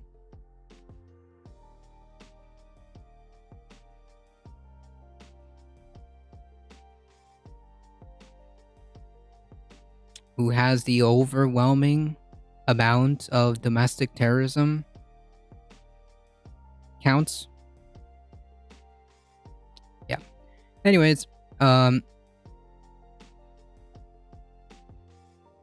you have populist politicians on the right and the left. Main difference, populist is right. Yeah, because the populist right is faux. There's no such thing. There's no such thing. Do you think Tucker Carlson is a man of the people with faux populist rhetoric? Do you think Donald Trump with his faux right-wing populism is a man of the people? I hear you and I get it, but the reality is half the population don't feel the same as you and in equal danger. Okay, well, half the population is not living in reality. That's what I keep telling you. Honestly, do you think this is appropriate?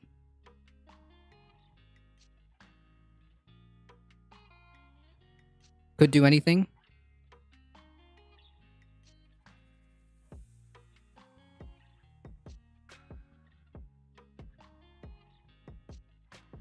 They could say the same, but they would be wrong. Do you understand? They're wrong. Objectively, incorrect.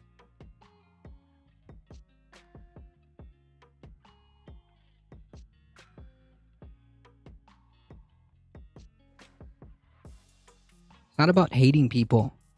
It's about understanding where reality is. That's it.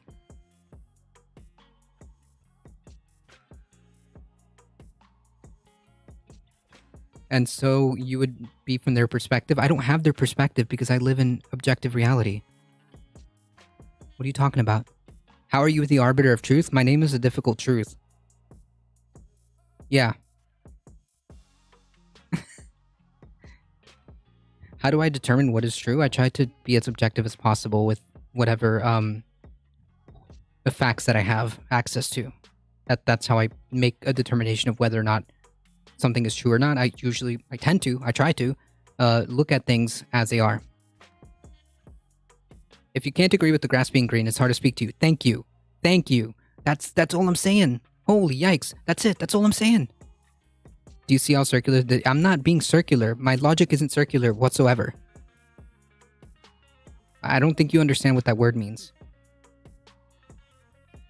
Mic dropping. Yeah, how do wait, who are you, the arbiter of truth? Bro, have you seen my username? Okay. No, I'm not the arbiter of truth. But some things are just true.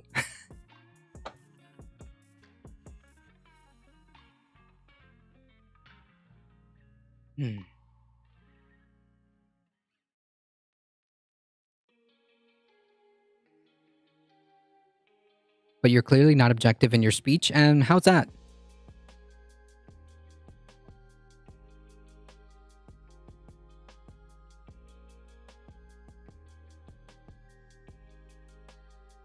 You're making these vague accusations. Like, you're vague speaking right now. You're vague posting. You're not being clear. You're clearly not being objective. How?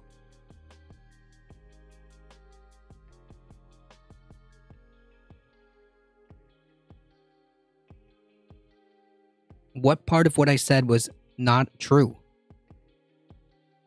What part of what I said was not true? Not a single person on the right is populist. I said that they have a faux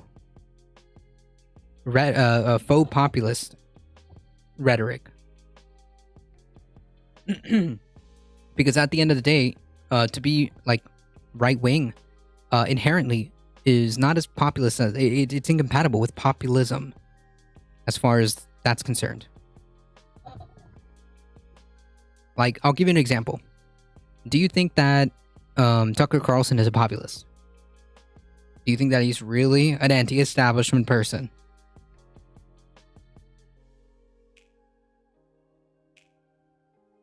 Do you think that somebody like Tucker Carlson is truly an anti-establishment person while being a uber wealthy Swanson heir?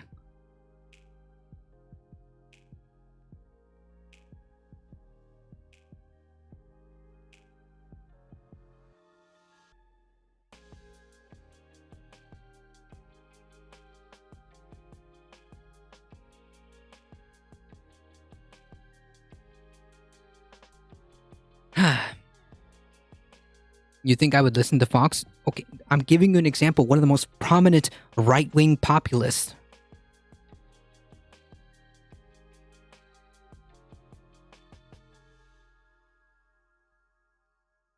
That's not an answer to my question.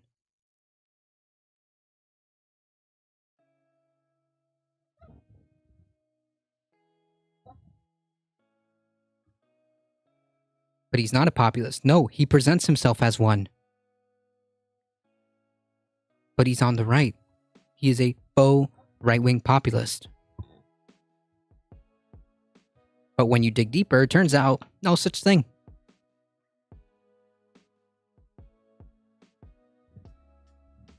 All right, listen, I really gotta go. But what do you think a right-wing populist is?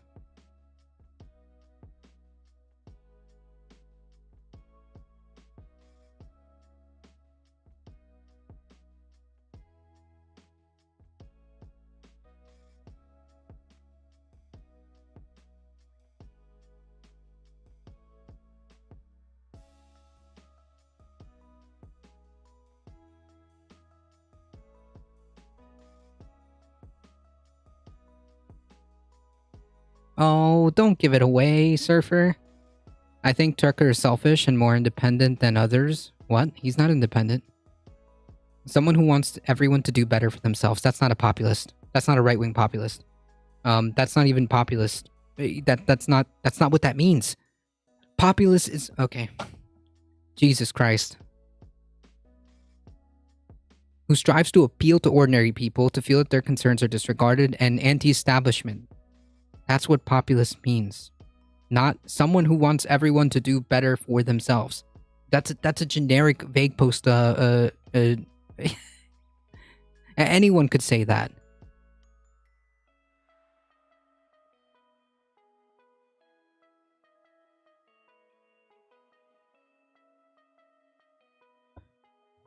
Yeah, I think. Take a look at what Surfer McGrady said. Okay.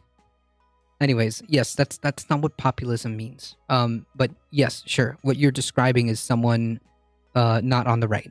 Excellent. Cool. Anyways, thank you for demonstrating that you don't know what that word means. All right, folks. I've got to get on out of here. Thank you guys so much. I appreciate all the new follows. I appreciate all the biddies. Just a massive amount of biddies. If you haven't already, make sure you hit the follow button. Make sure you join the Discord. Make sure you join us every Monday through Thursday, 5 p.m. Eastern Time. If you want to continue to argue with me, you can try. Peace out, buddy. Thank you. On your way out, don't forget. Show some love to Surfer McGritty, alright? Hang on for just 1 second and smack the YouTubes, alright? Do the YouTubes. Apologies for making heated. I hope you enjoy the rest. Listen, I come here and I do politics. That's the whole point, alright? That's the whole point. The whole point is for me to argue with people. Sometimes. Sometimes it's fun. You have a good night. See you later. Thank you guys, folks. As always, please stay safe. Please take care of each other. I love you all, and I hope to see you guys in the next one. See ya. Taking money from me to make disenfranchised people more enfranchised is franchise. I don't know what that means, but that's also not populism.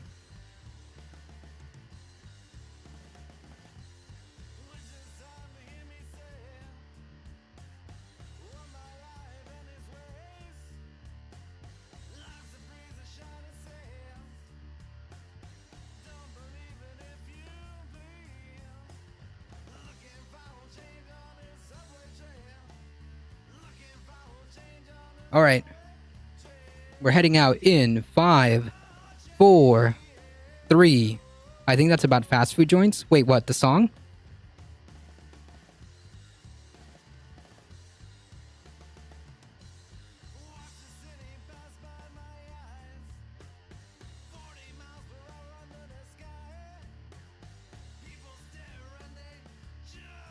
Oh, it's a bad joke. All right. See ya. Bye.